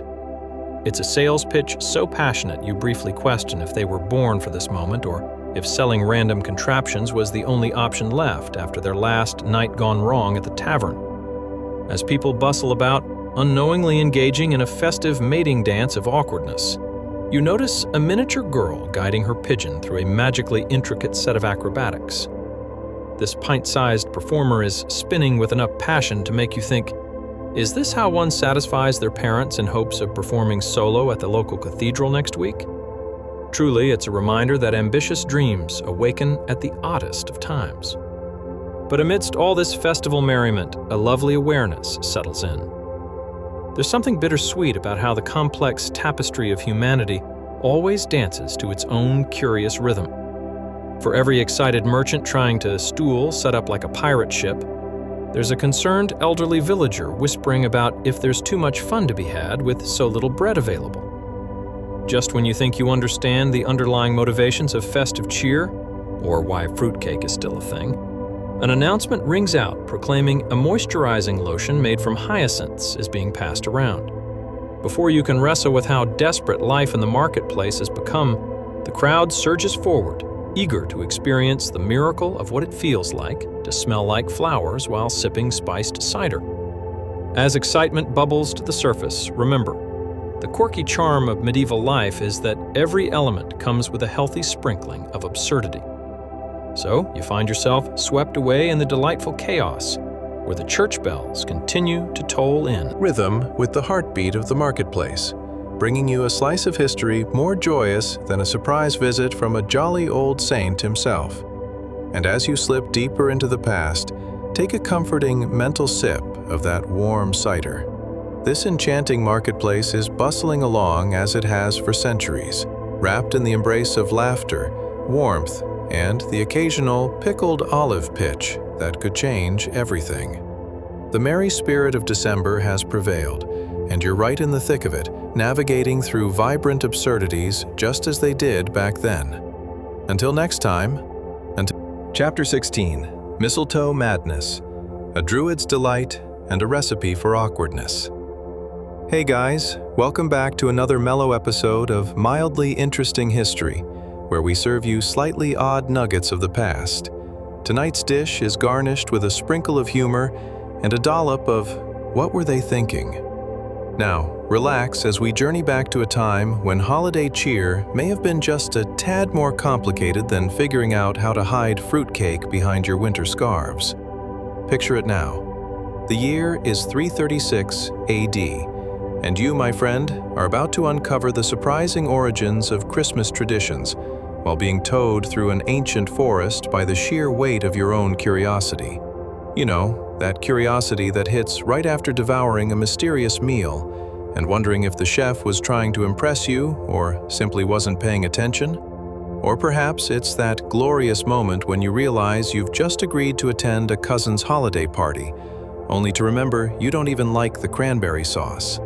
But I digress. Before we dive into the peculiar rituals of the Druids, let's take a moment to consider: ever tried to chop vegetables with a curved golden sickle?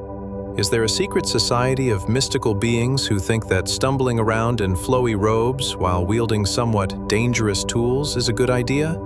And, of course, how did anyone decide that hanging green plants indoors was a great way to avoid that awkward silence at family gatherings? All right, gather your courage because, congratulations, you've just woken up in the midst of an ancient grove, where a Druid priest in flowing white robes is about to embark on a journey that presaged holiday festivities we know today. Imagine him, standing with the grandeur that could rival any holiday sweater gathering. There he is, quite possibly humming a tune as he prepares to snip off some mistletoe, with more fervor than a kid trying to sneak cookies before dinner. This isn't just any mistletoe. It's a sacred symbol of peace and good fortune, and it's hanging precariously from a giant oak tree as if it's the original star adorning the tree of life. Our priest, a connoisseur of awkward social interactions, stands with a curved golden sickle in one hand. Yes, the very kind you'd expect a magical creature to use to slice a cake for the gods, rather than a stranger to clean the wax off their new candle. With steady and dramatic flair, he raises the sickle, channeling his inner lumberjack, mixed with an air of the most sophisticated gentleman's club you've ever visited. Every gentle swoosh of the sickle feels like the universe is saying, "Let the hilarity of nostalgia commence." He cuts through the mistletoe with the precision of someone who only occasionally realizes he's wielding a lethal weapon in public.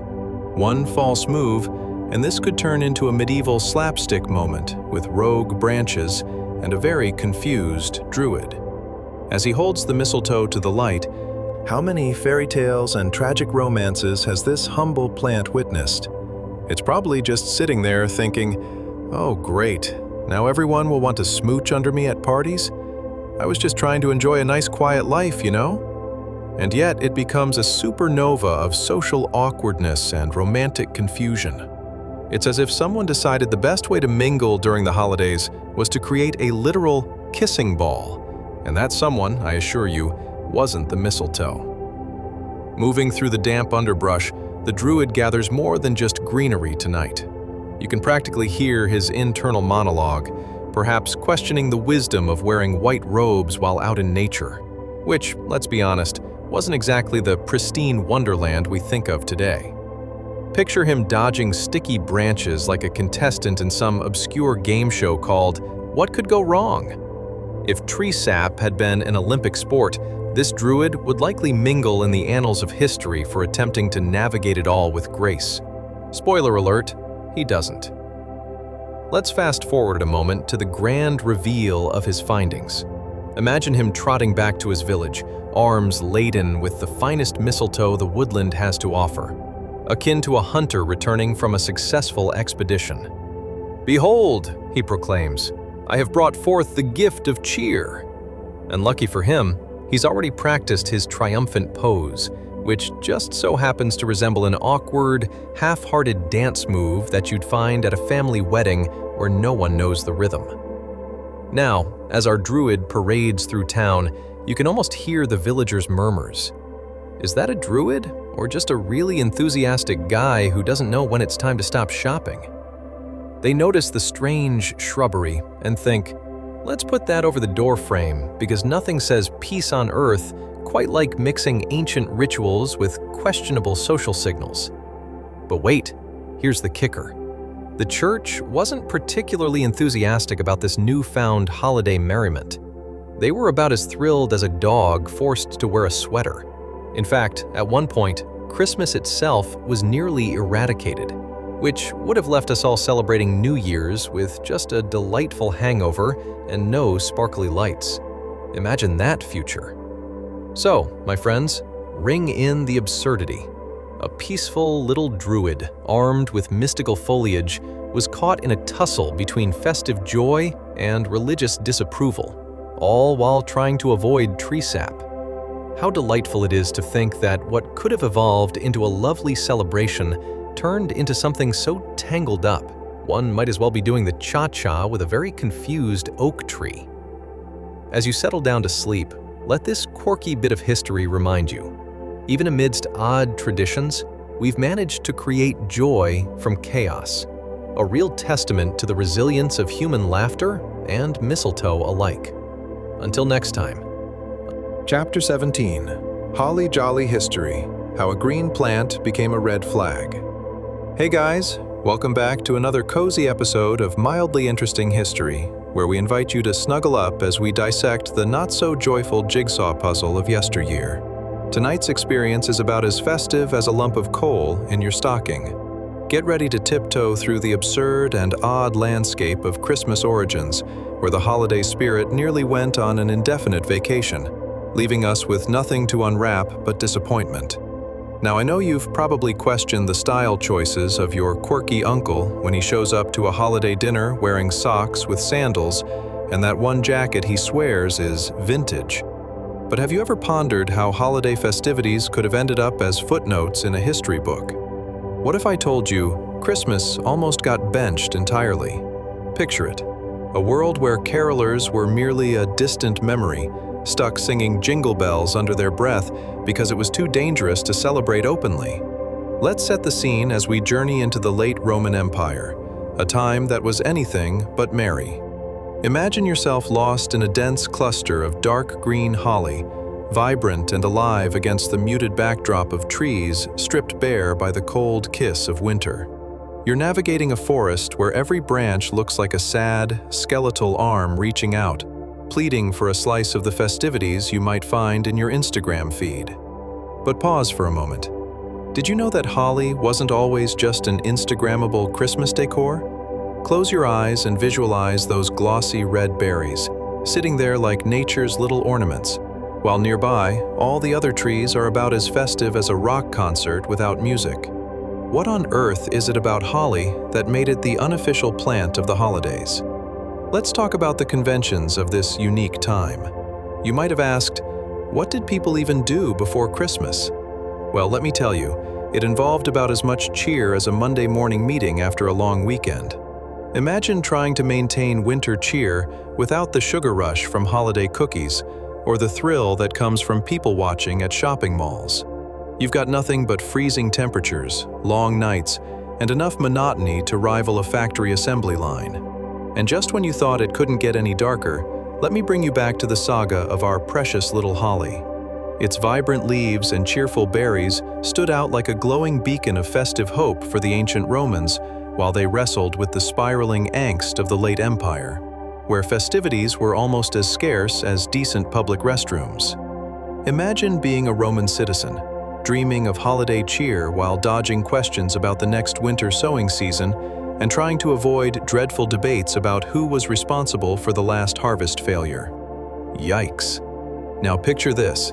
Our ancient Roman friend's daily struggle was akin to hunting for the last piece of chocolate at a friend's house, only to discover it's actually a stale cookie instead.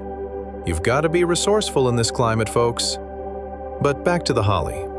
It somehow became a symbol for far more than just pretty decor. It was a signal that even during hard times, there could be sweet celebrations, like the holiday equivalent of finding an extra fry at the bottom of the takeout bag.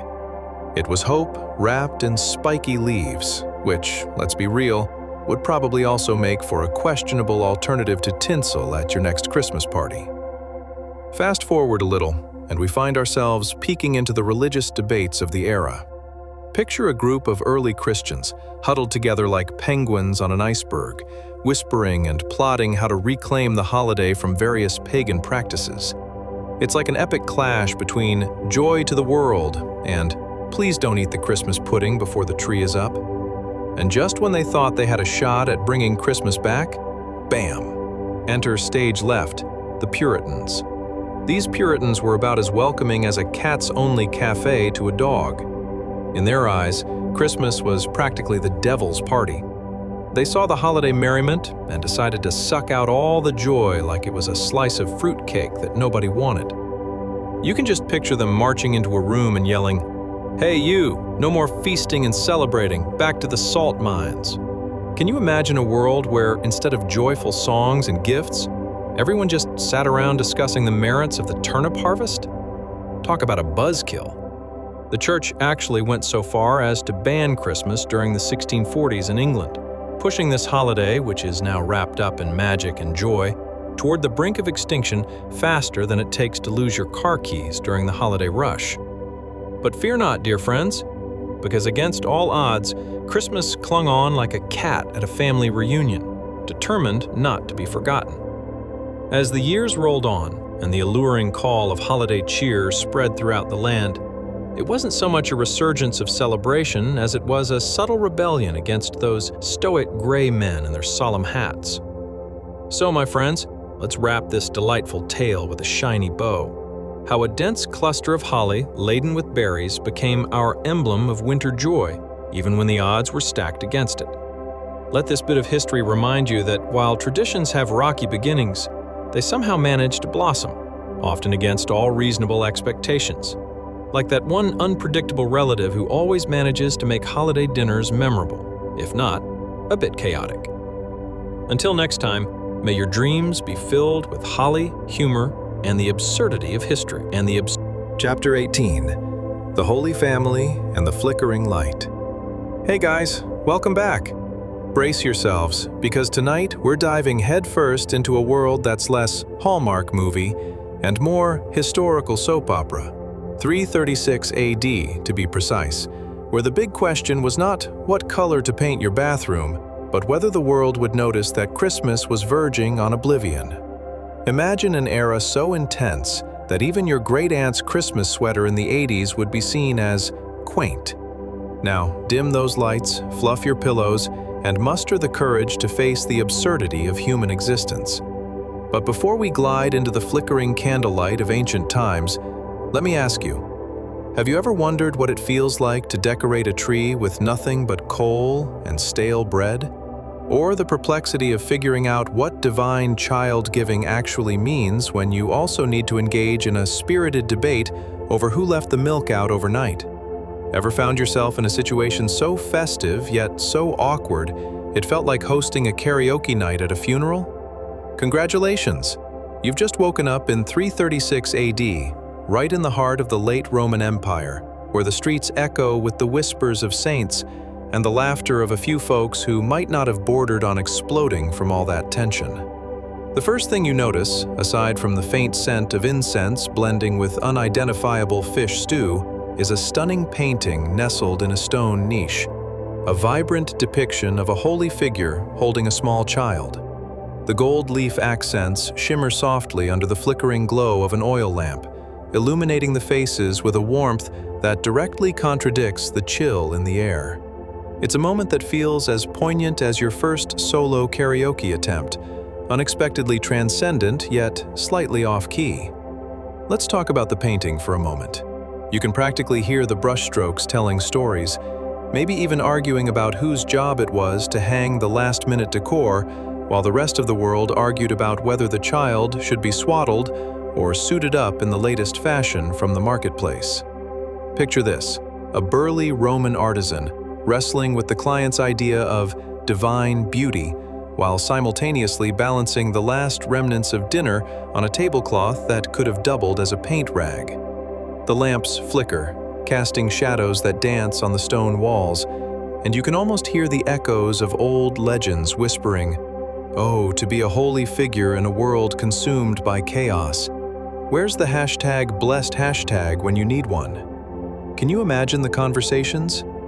So, Mary, any thoughts on how to stage this nativity? Perhaps a touch more glitter? But the life surrounding this serene moment is anything but tranquil. Let's wade through the daily activities of the common folks.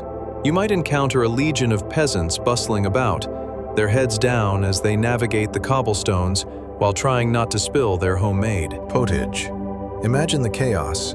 A crowd gathering to see the Holy Child, overlapping with that one neighbor who insists on bringing their goat to holidays, claiming it's a pet. Oh, the irony of trying to celebrate the birth of peace with a goat bleating louder than a disgruntled church mouse. Now, what about those crucial moments when, in true ancient fashion, you want to share a glimpse of festivity? Carols should be sweeping the scene. Imagine people gathered together, intoning sounds reminiscent of mildly off-key yodeling.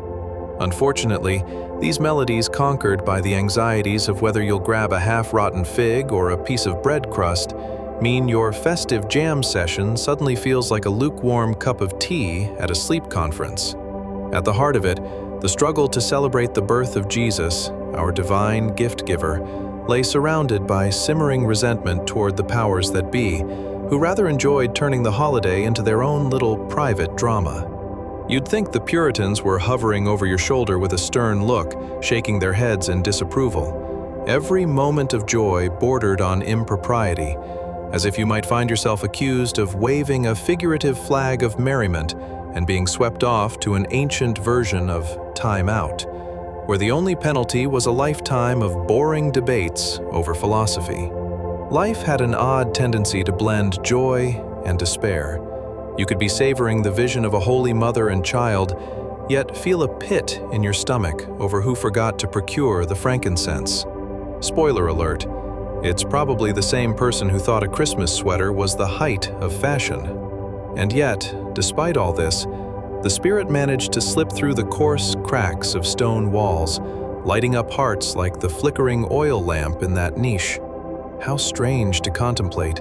Against all odds and the bustle of everyday struggles, this moment of hope survived. The ultimate underdog story of how a festival worth celebrating dodged the arrows of time with a kind of resilience that would have made even your favorite rom-com blush. Local gossip may have felt more scandalous than the latest celebrity breakup, but amid the charge toward oblivion, the light flickered on, carried forward by a stubborn belief that joy could bloom even in a hard-edged world. Against the odds, Christmas had made its indelible mark, much like that one relative who brings the most questionable dish to every potluck, yet remains convinced they've perfected the art of culinary delight.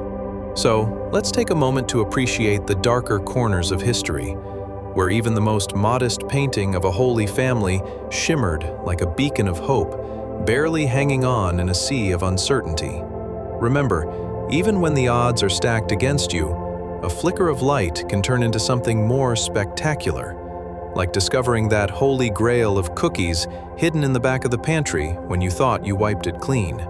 Until next time, may your dreams reflect the vibrant glow of both hope and absurdity, reminding you that even history's shadows can be doused in a little light. Chapter 19. Candles, Cold, and Cautionary Tales by the Riverbank. Hey guys, welcome back. Tonight we're trudging through a brisk January morning in 336 AD, where the air is so cold even your breath looks like it's plotting an escape. Imagine a crowd of ancient folks marching towards a river, tall, decorated candles in hand, shivering like a bunch of chickens in a snowstorm. and you thought finding your winter coat was an ordeal. Now, before we light our metaphorical candles and dive into the frosty fun, let me ask you this. Have you ever tried holding a candle while also trying to remain upright on a slippery path? Ever wondered whether the icy water might just be a more practical solution for warming your toes than fumbling with the matches? Or considered how festive lighting your path with flickering flames might feel, until you realize the only thing you're really illuminating is the parade of winter wear fails? Congratulations, you've just woken up in the late Roman Empire, where the glitterati were bundled in robes chicer than anything we have today, and as you shuffle along, you can feel the spirit of celebration battling bravely against the chill of impending legislation. Yes, not too long ago, there were whispers on the cobblestones about banning Christmas forever. Talk about a social faux pas. Picture this. You're strolling behind a gaggle of earnest villagers, their voices echoing through the frigid air. Someone's lamenting about how the bread just wouldn't rise, and another insists they'd rather spend the night locked in a pigsty than endure the obnoxious carols being sung off-key. It's a delightful mess. The rich aroma of spiced wine fills your nostrils, reminding you that someone, at least, is trying to bring a little warmth to the day. Meanwhile, a singular scribe plods past muttering about excessive merriment and how the Romans never had a Christmas, a true killjoy in the making. As you approach the riverbank, the festive flicker of your torchlights weakly dances on the surface of the water, which is colder than your great-uncle's basement. You can almost hear the water whispering, "I'm just here to support your deep existential crisis, folks." A crowd of pilgrims gathers, clinging to their decorated candles like life rafts in a stormy sea. Talk about being committed. And let's not forget about the thrill of knowing the locals could at any moment decide to jump into the frigid river in the name of faith and tradition. Now that's what I call a wet and wild baptism. The candles, tall and carefully crafted, create about as much warmth as a toothpick trying to start a bonfire. The light they cast is intermittent, revealing the haggard faces of the congregants. Imagine the tension. Who needs therapy when you've got an icy river and an exasperated priest, right? Some villagers are eyeing the candle flames with all the jealousy of children at a candy store, hoping desperately to keep their own from being snuffed out by the wind. While you shuffle forward, you notice two fellow villagers arguing about who's responsible for the procession's sparkly decorations. Spoiler alert, neither one has a clue, which feels oddly familiar. Ever watched family members debate who actually pretended to enjoy Aunt Gertrude's fruitcake last Christmas? You're witnessing it through time. Then, just as you think you've seen it all, a man stumbles and nearly falls into the river, trying to juggle his candle while he pulls his rope sandals up from the mud. Ever tried balancing an armful of groceries while simultaneously texting? It's a lot like that, a tragic blend of slapstick and life choices. Thankfully, he regains his balance just in time and triumphantly holds his candle aloft, as if he just won a gold medal in ancient Olympic chaos. This moment of slapstick isn't just for chuckles, not just because watching someone else navigate slippery terrains is about as joyful as finding out you've accidentally worn socks with sandals. No, this is the essence of celebration, folks. Look around. The laughter that ricochets off the icy waters reflects stories, burdens, hopes, and, dare I say it, even a few poorly planned hairstyles.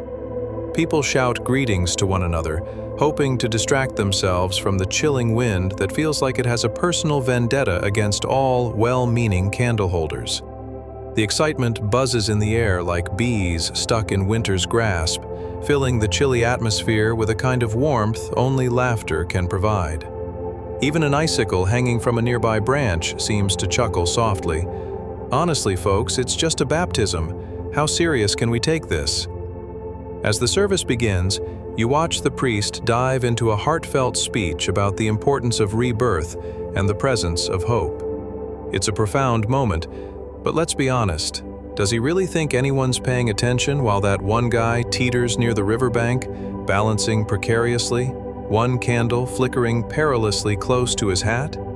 It's the ancient version of reality television, and you can't help but nod along, suppressing giggles like you're back in middle school, stifling laughter at an awkward school assembly. At that moment, you realize that it doesn't matter if Christmas was nearly banned forever. What matters is the glow from those little candles standing tall against a concrete chill, like a comforting reminder that life can be absurd yet endearing, even in the coldest of winters. So, as our awakening continues into history's maze of holiday awkwardness, remember this flickering moment by the riverbank. The absurdity of life, like a stubborn, resilient flame, manages to persevere against the winds of change. And isn't that what we all hope for as we navigate our own slippery slopes? Until next time, may your dreams be warmed by the ridiculous, reminding you that, like those candles, hope flickers even on the coldest mornings. Chapter 20. Monks, Candles, and Contemplative Chuckles in the Chapel. Hey guys, welcome back.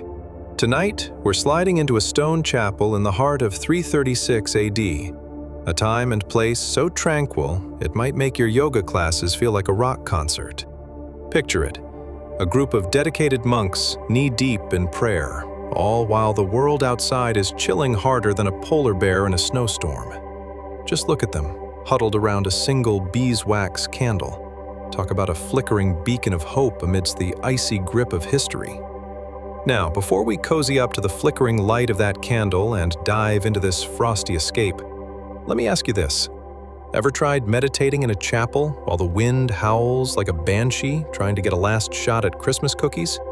Or wondered how many times you could uncomfortably shift on a wooden pew before your brain just goes, "Nah, I'm done." How about this? Have you ever shared a solemn moment in silence, only to realize your stomach thinks it's auditioning for a brass band? Congratulations! You've just woken up in a stone chapel in late antiquity, where the only things quieter than the monks are the secrets of the universe and the collective wish that the beeswax candle would stop threatening to become a flaming torch every time a chill gust barges in.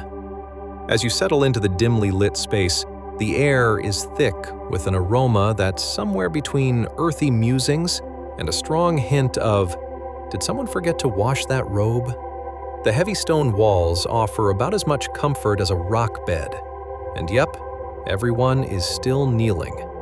If only the wind outside could sweep in and give them a gentle nudge, right? Just look at that candle. It stands tall and proud, a veritable titan of wax on a marble pedestal, promising warmth that's about as real as your ambitions to get fit this year. As you gaze at it, you might wonder just how many bees had to sacrifice their lives for the sake of light and ambiance in this frigid sanctuary. It's probably thousands. Perhaps there's a sociology thesis hiding somewhere about how bees would fare as monks, buzzing their prayers to the Almighty in unison. Holy honeycomb, am I right? Meanwhile, the monks kneeling around you have mastered the art of stillness. They're like professional statues, radiating calm in a world shivering with chaos. Well, until that one guy in the corner accidentally coughs, and suddenly every single head snaps around like they're in a horror movie. Who dared disrupt the divine silence? It's a scene that would send any modern-day meditation instructor sprinting for the nearest exit. Still, there's something oddly comforting about the shared silence, punctuated only by the rhythmic flickering of the candle.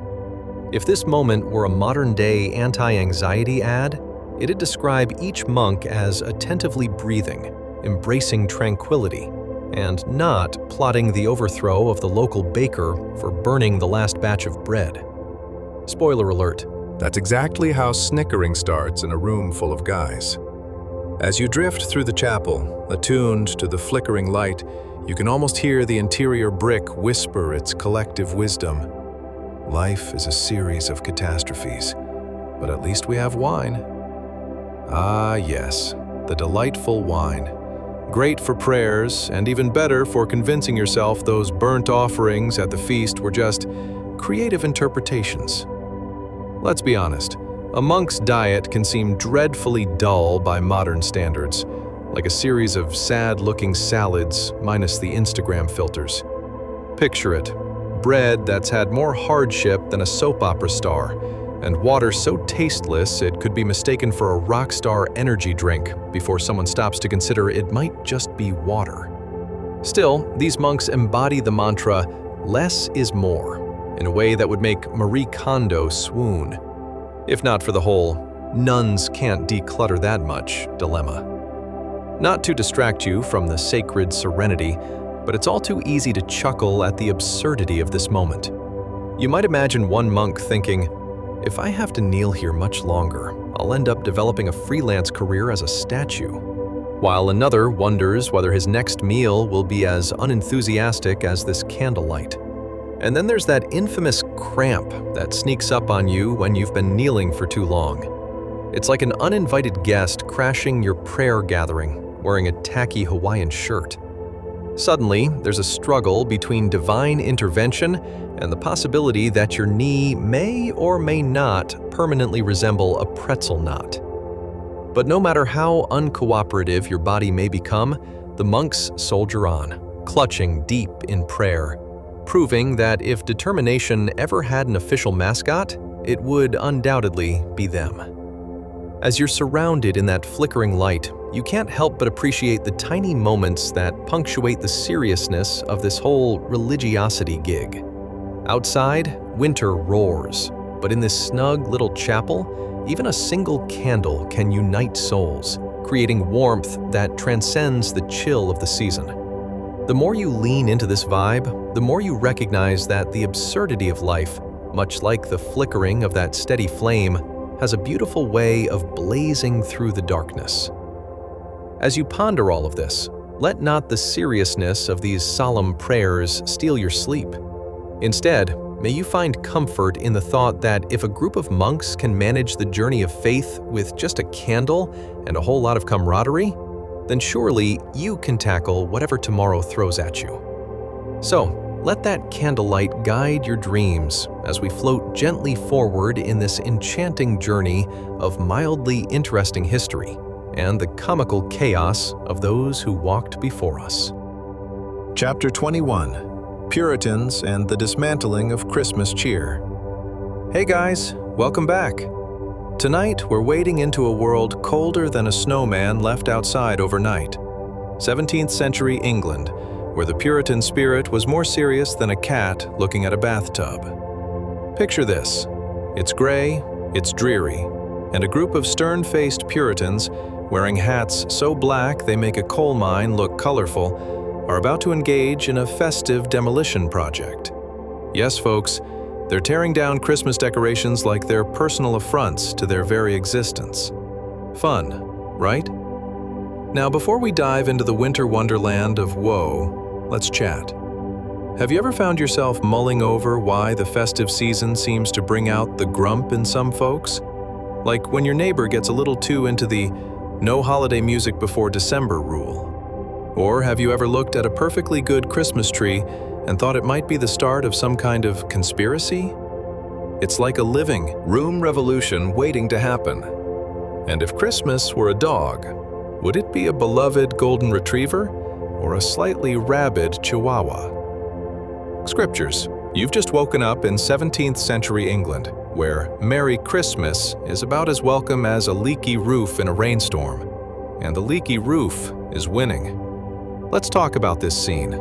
Picture it. The chilly air bites your nose like an overzealous puppy, and you hear the dull sound of Puritan boots thudding against cobblestones, creating a rhythm that's a beat too dreary for any holiday cheer. Clad in somber black and gray, these Puritans look like they just came from a particularly serious family meeting to discuss the lack of enthusiasm at this year's harvest festival. Humor is definitely not on the agenda. With hammers and a grim determination that would put most modern-day home remodelers to shame, they're about to take down an evergreen wreath from a wooden door, which, frankly, seems more like a bad sitcom premise than Actual history. The wreath, a vibrant symbol of life amidst the winter gloom, is feeling the sting of these Puritan sentiments because, let's be honest, Somewhere along the way, someone decided that celebrating the winter solstice was just too much fun for good, God-fearing folks. Imagine standing there. The smell of the evergreens wafts through the air, mingling with the scent of dried-out, soggy bread left over from yesterday's bland supper. It's enough to make you rethink your life choices. Ever tried to eat a rock-hard loaf and wondered if you could use it as a doorstop instead? You're not alone in that existential crisis. As the Puritans scowl, they mutter things like, "This festive ruckus stands against our righteous path." What can we infer from that? Clearly, they never tasted a mincemeat pie that could change their mind. Obviously, nobody sat down to explain that putting up a few decorations might spark some joy amid the endless gray, which, at this point, looks a bit like how modern-day winter mornings feel when you're 10 minutes late for work and still in pajamas. So here they are, grips fierce around their axes. Wait, is that an axe? Legally, it could also be called a festive decorating tool in this context, as they rip off the wreath like it's a bad Band-Aid. It looks almost violent. What are they hoping to achieve here? Surely there's a better way to express their discontent than an all-out assault on a seasonal DIY project. Maybe they think merriment is a type of contagious disease that needs strict quarantine protocols. Suddenly, a passerby peeking around the corner gasps. It's the Puritan's neighbor, and she looks shocked. "What are you doing? That's lovely!" You can almost hear the collective gasp echoing through the village, as though the sound waves themselves disapprove of this puritanical vandalism. And perhaps they should. At this moment, you can't help but chuckle. You wonder what it would be like if modern-day neighbors conducted themselves like these stern folk, tearing down festive lights from each home, labeling them as nuisances on a community-wide checklist. What a riveting introduction to suburbia that would be. Welcome to the Nothing Fest of 2023, where joy is as rare as a unicorn. Meanwhile, the Puritans, with their fervor for a strict moral compass, might have a real shot at winning the most comically misguided award. They're going after a wreath, enough to make anyone chuckle, if only their humor radar hadn't been set to 0. But maybe, just maybe, if they'd tried hanging one of those wreaths on their massive pins of fate, they could have seen the fun in it all. As they huff and puff, wholly absorbed in their noble quest, we must have a moment of brilliant absurdity. Here's the twist. While they think they're destroying Christmas, the spirit of the season is as resilient as a ridiculously overpriced Christmas tree that still feels alive, even in March. Meanwhile, in cosmic irony, this very act of tearing down holiday cheer seems to set it free, igniting discussions and debates over the true meaning of this festive comfort, which leads to the grand realization: laughter, even the most absurd type of joyful snickers about Puritan ignorance, might just be the most powerful decoration of all. In every stern scowl, in every swung hammer, there's something quietly hilarious about how these folks were essentially nature's procrastinators in the quest for utmost seriousness. Maybe all they needed was to be handed a hot cocoa and a gnome in a party hat. And just like that, you'll find yourself resting against the weight of history, lulled by the chuckles of bygone eras, reminding you that joy might just beam brighter when the grip of puritanical dread tries to snuff it out like a candle in a windstorm. So, let the memory of a miffed Puritan guide your dreams tonight, where laughter and joy blend more easily than wine and holiday feasts. Chapter 22: The King's Feast and the Roasted Boar Incident. Hey guys! Welcome back to our journey through the wonderfully wacky corners of history. Tonight, we're diving back into a time more opulent than a cat in a sunbeam. The late Roman Empire, around 336 AD. Picture this. You're seated at a grand banquet table longer than a very confused snake. The air is thick with the smell of roasted boar and a sprinkle of questionable cologne from the royal court. And trust me, that boar is not the only thing getting roasted tonight. Before we dig into the juicy bits of this story, let me take a moment to remind you. If you enjoy what you hear, and we hope you do, Go ahead and like, subscribe, and comment. But only if you're truly on board. Not because I asked you while simultaneously eyeing that delicious pumpkin pie sitting in your fridge. So, dim the lights, turn on a fan, and snuggle into your favorite blanket. It's almost time to wind up for a sleepy adventure. Now, picture yourself. A simple person who just woke up in 336 AD, ready to embrace the absurdity of court life. Questions arise like confetti at a birthday party. Ever wondered how many cooks it takes to prepare a feast? Is there a limit to how much boar one can consume in an evening? And what do you do when the royal jester starts telling jokes so bad that even the food starts to blush? It's a veritable minefield of awkward moments and culinary chaos waiting to unfold. Congratulations! You've just woken up in the midst of an extravaganza more colorful than a box of crayons after a toddler has had a sugar rush. The grand hall radiates with flickering torchlight, bouncing off the walls like a gaggle of overzealous fireflies at a rave. The table stretches into the distance, laden with delicacies that range from the appetizing to the just plain terrifying, like those questionable jellies made from fruits no one can identify. Luckily, you've got a front row seat to the weirdest feast of your life. Let's set the scene. The king sits at the head of the table, a shine on his bald head that could potentially double as a mirror for the guests seated further away. And right in the center of the table, like the crown jewel of a very questionable crown, is the massive roasted boar head. It's looking a little too much like a creature someone forgot to remove from the guest list. Its glazed eyes shine with an unsettling, yet somehow humorous, glint. As you settle into your spot among the guests, you can't help but notice the performers dancing nearby in brightly colored costumes. Picture a cross between a peacock on a sugar high and a group of hyperactive toddlers at a birthday party. They leap, twirl, and somehow manage to bring a touch of chaos to the otherwise majestic setting.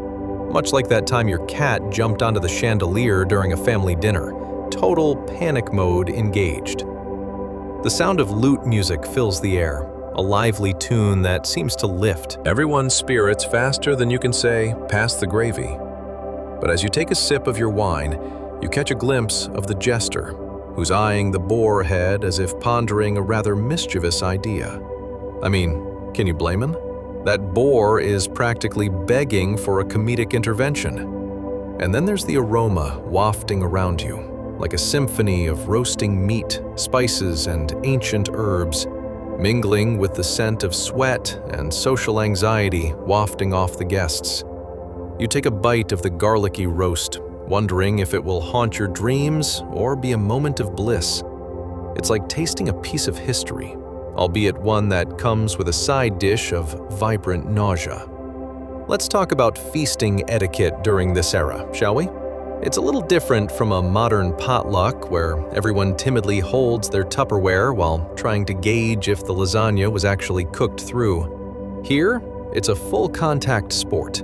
People are leaning across the table, trying to snag a piece of the boar while simultaneously elbowing each other like they're auditioning for a wrestling match. You can practically see the strategy on their faces. I must get that ear, or I will regret this moment for all eternity. Meanwhile, a noble shakes his goblet, looking as serious as a cat that just spotted a cucumber. I declare this feast magnificent, he bellows. But his gaze is fixed on the jester, who's about to pull the most outrageous prank involving a fruit salad that's more likely to end up in someone's hair than a stomach. You can't help but chuckle as the jester begins his act, spinning fruit around like a magician with an identity crisis. Now, behold, he yells, tossing an apple into the air. It misses the intended target and lands smack on the king's boar head, causing a delicious mess. Suddenly, everyone's laughing. Guards, nobles, and even the king, whose amusement seems to rival the state of the boar's dignity, which is now a hot topic for gossip and roast meat philosophy.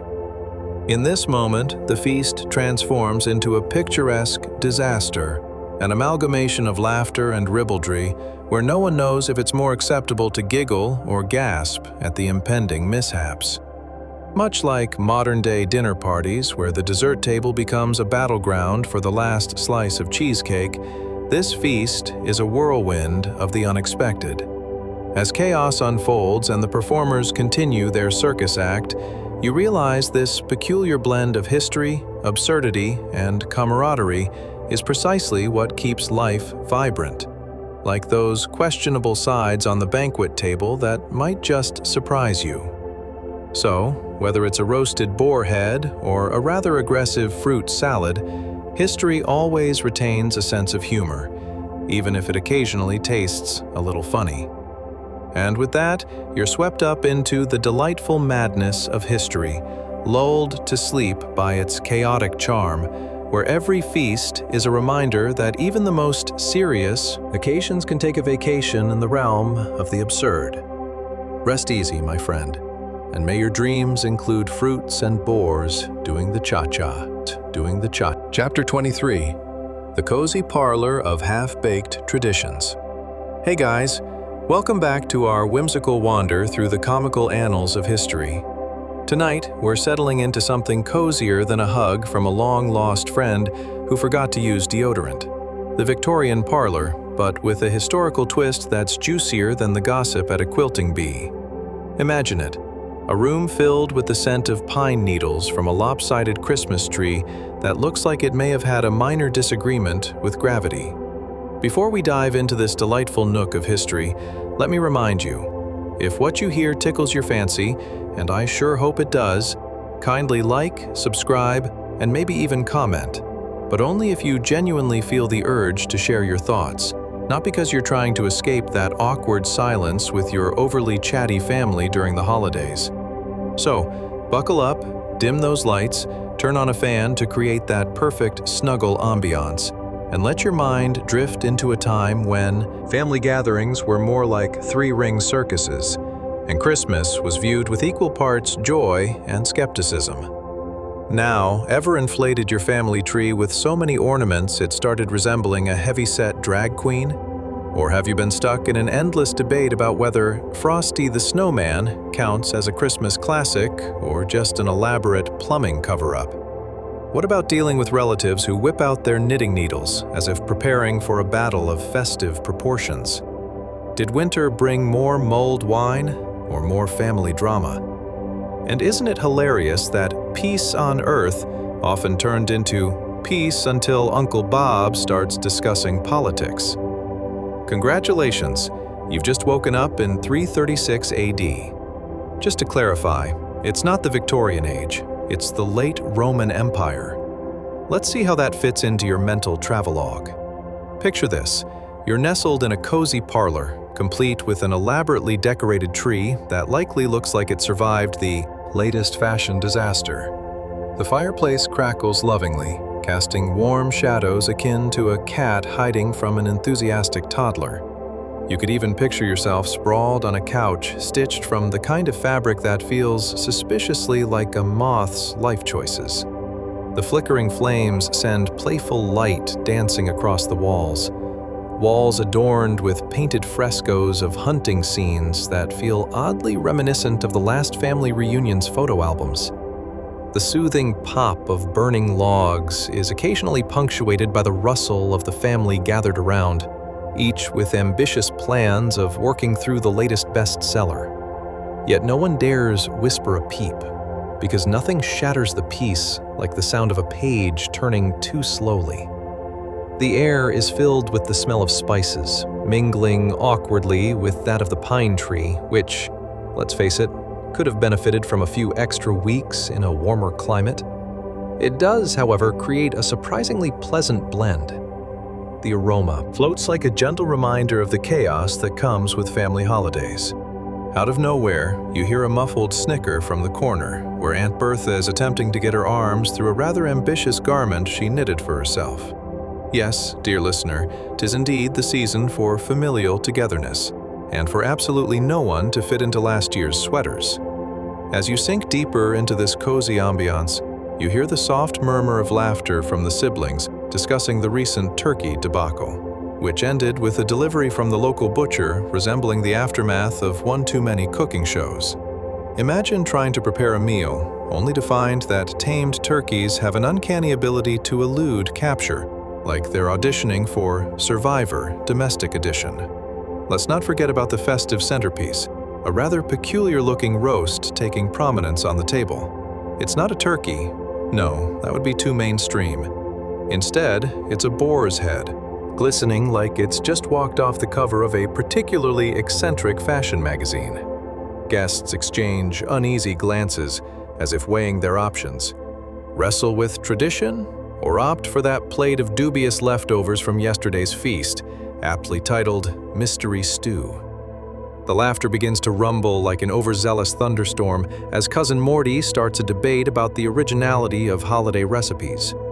Is eggnog even eggnog if it lacks both eggs and nog? He carries on, passionately gesturing as if he's the lead performer in an ancient Roman amphitheater. You can nearly hear the collective thought of, "Oh Lord, here we go again," running through the room like an undercurrent. And let's not mince words about the tree itself. Yes, it's magnificent, or possibly terrifying. You've got ornaments that appear to have been lovingly crafted out of whatever they could find at the bottom of the junk drawer when decorating season rolled around. You know how it goes.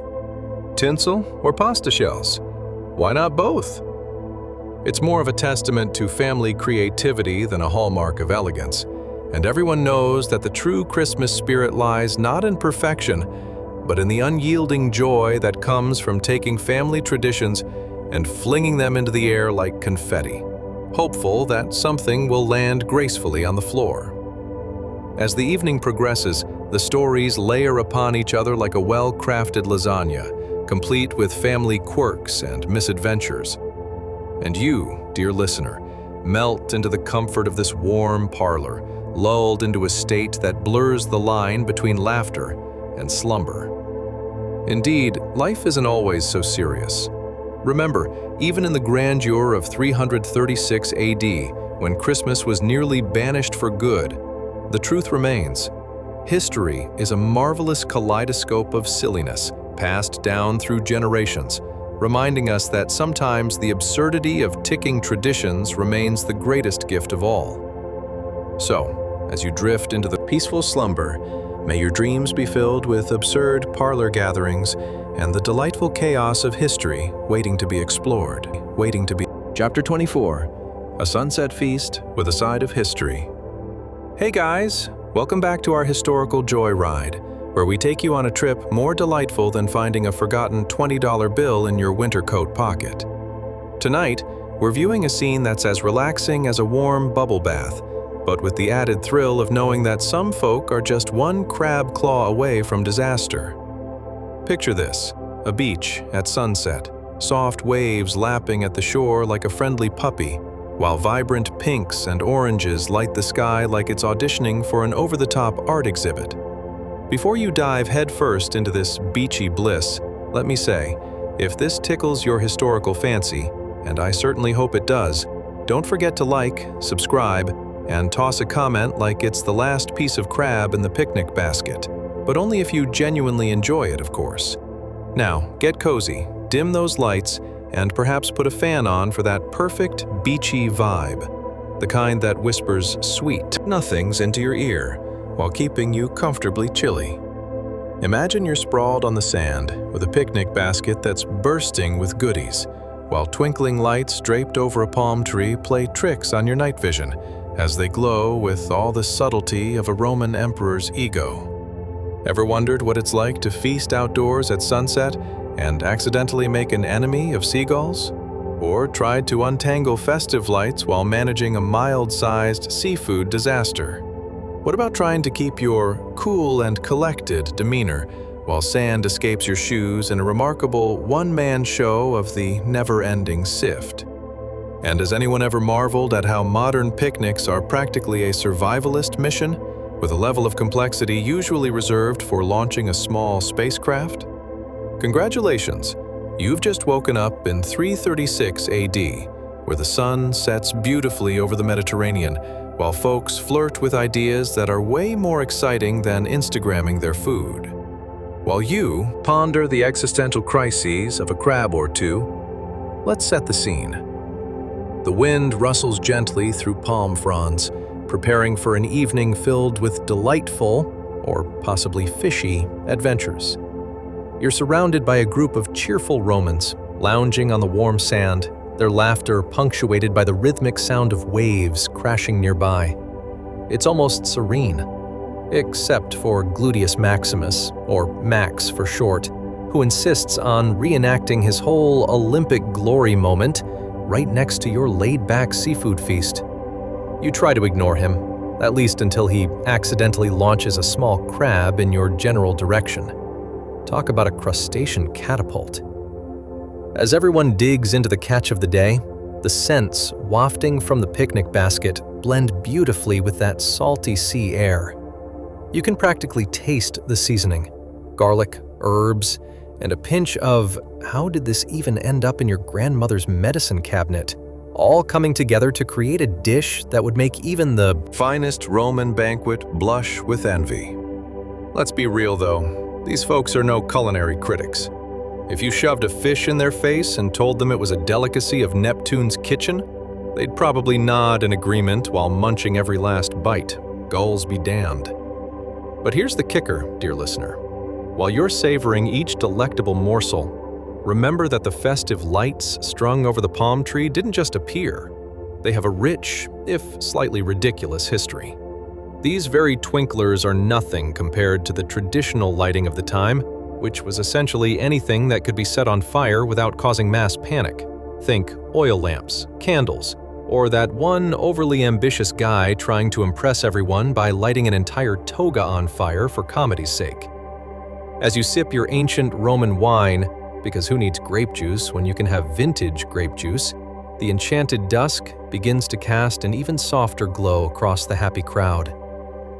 The gentle sound of splashing waves synchronizes beautifully with the belly laughter from your company, filling your heart with joy and your mind with unshakable doubts about how anyone is going to remember these shenanigans in the morning.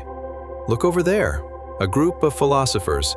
Think of them as the ancient equivalents of social media influencers, are deep in conversation about whether Christmas should even exist. Why? Because, of course, Christmas isn't a thing yet.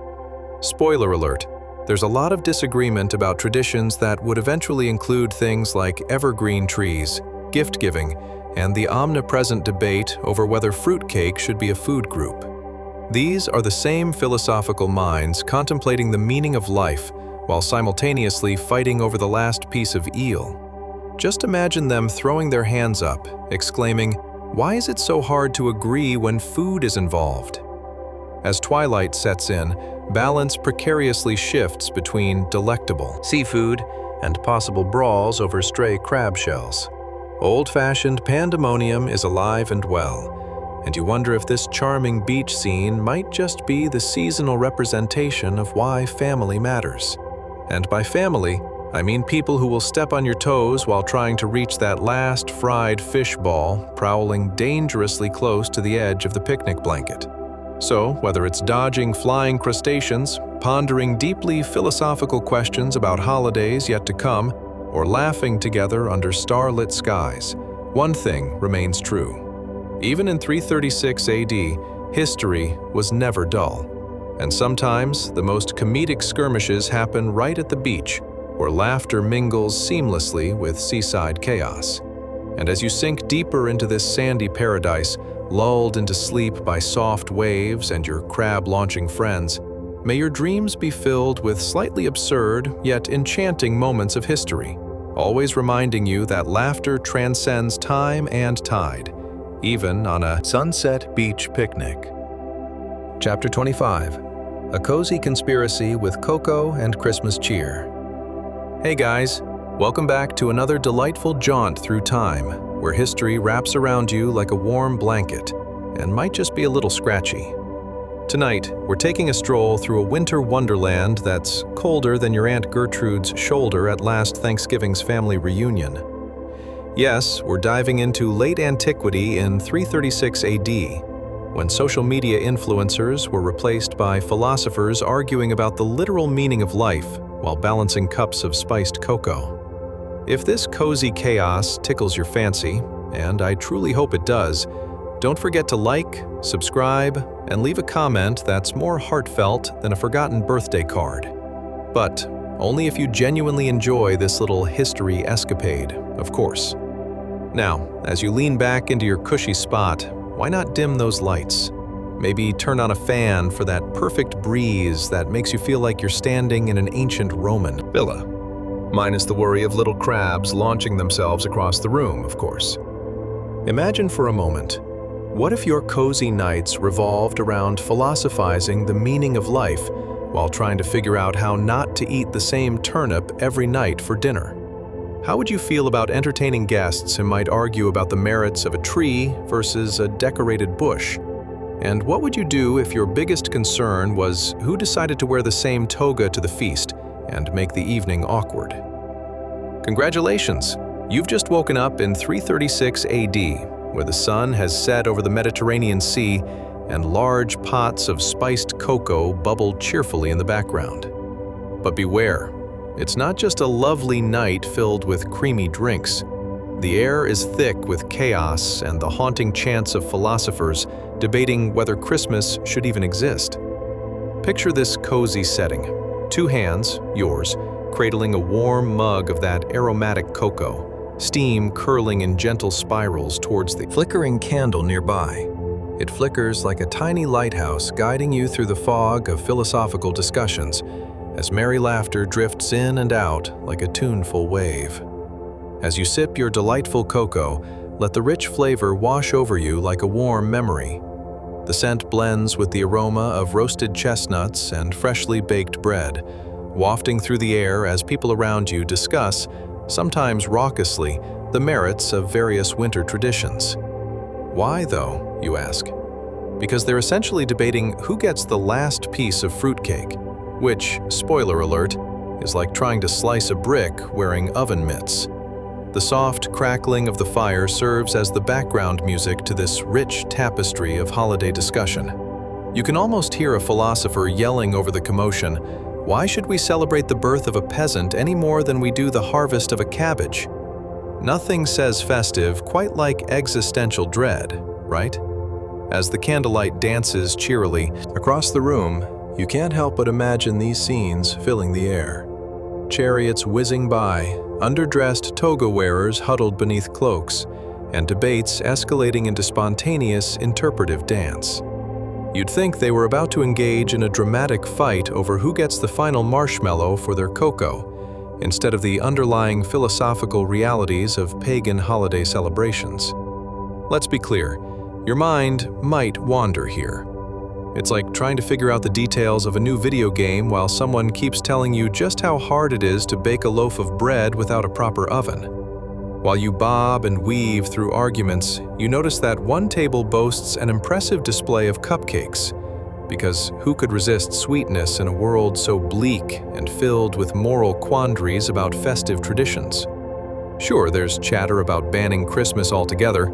It's the kind of headline that would sell out if it were today's gossip magazine.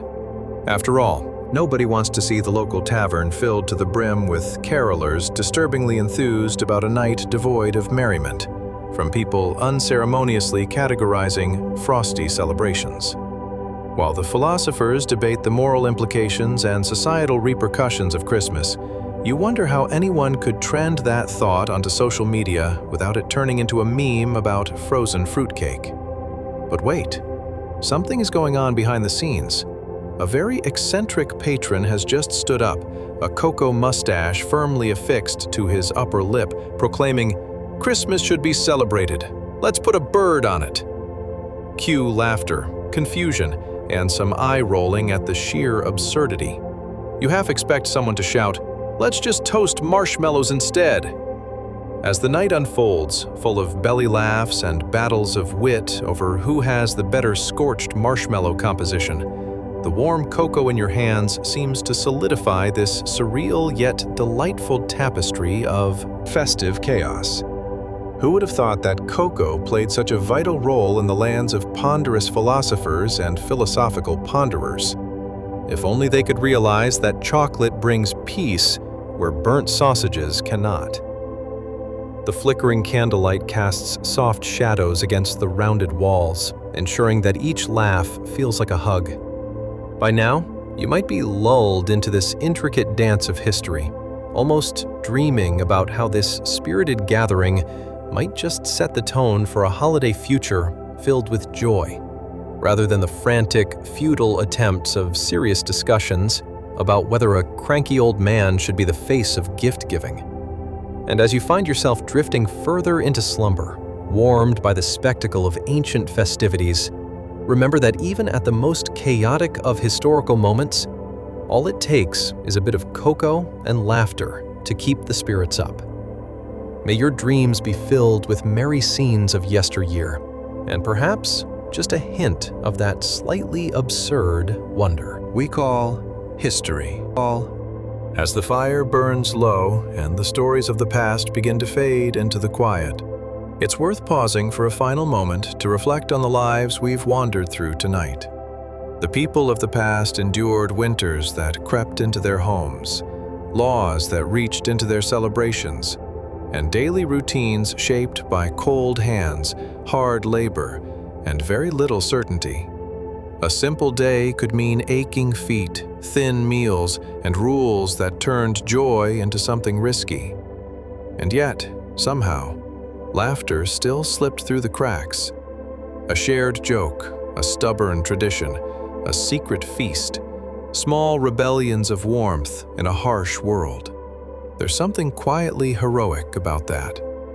These weren't kings or legends carved in stone, but ordinary people who refused to let meaning disappear. Even when celebrations were banned, even when joy was watched suspiciously, they found ways to keep it alive.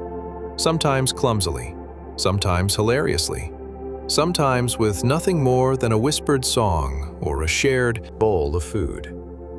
Their resilience didn't roar, it endured. As you rest here now, safe and warm, it's okay to feel grateful for the comforts that surround you. For soft beds, steady heat, electric light, and the freedom to celebrate without fear. These comforts are easy to overlook, but they are quiet miracles compared to the lives we've just glimpsed. So let your shoulders relax, let your breathing slow. The struggles of the past don't need to follow you into sleep. They've already done their work, carrying humanity forward to this moment. Tonight, you don't need to survive the cold or guard your joy. You can simply rest. May your dreams be gentle, your sleep deep, and your night peaceful, wrapped in warmth that others once had to fight so hard to protect. Good night.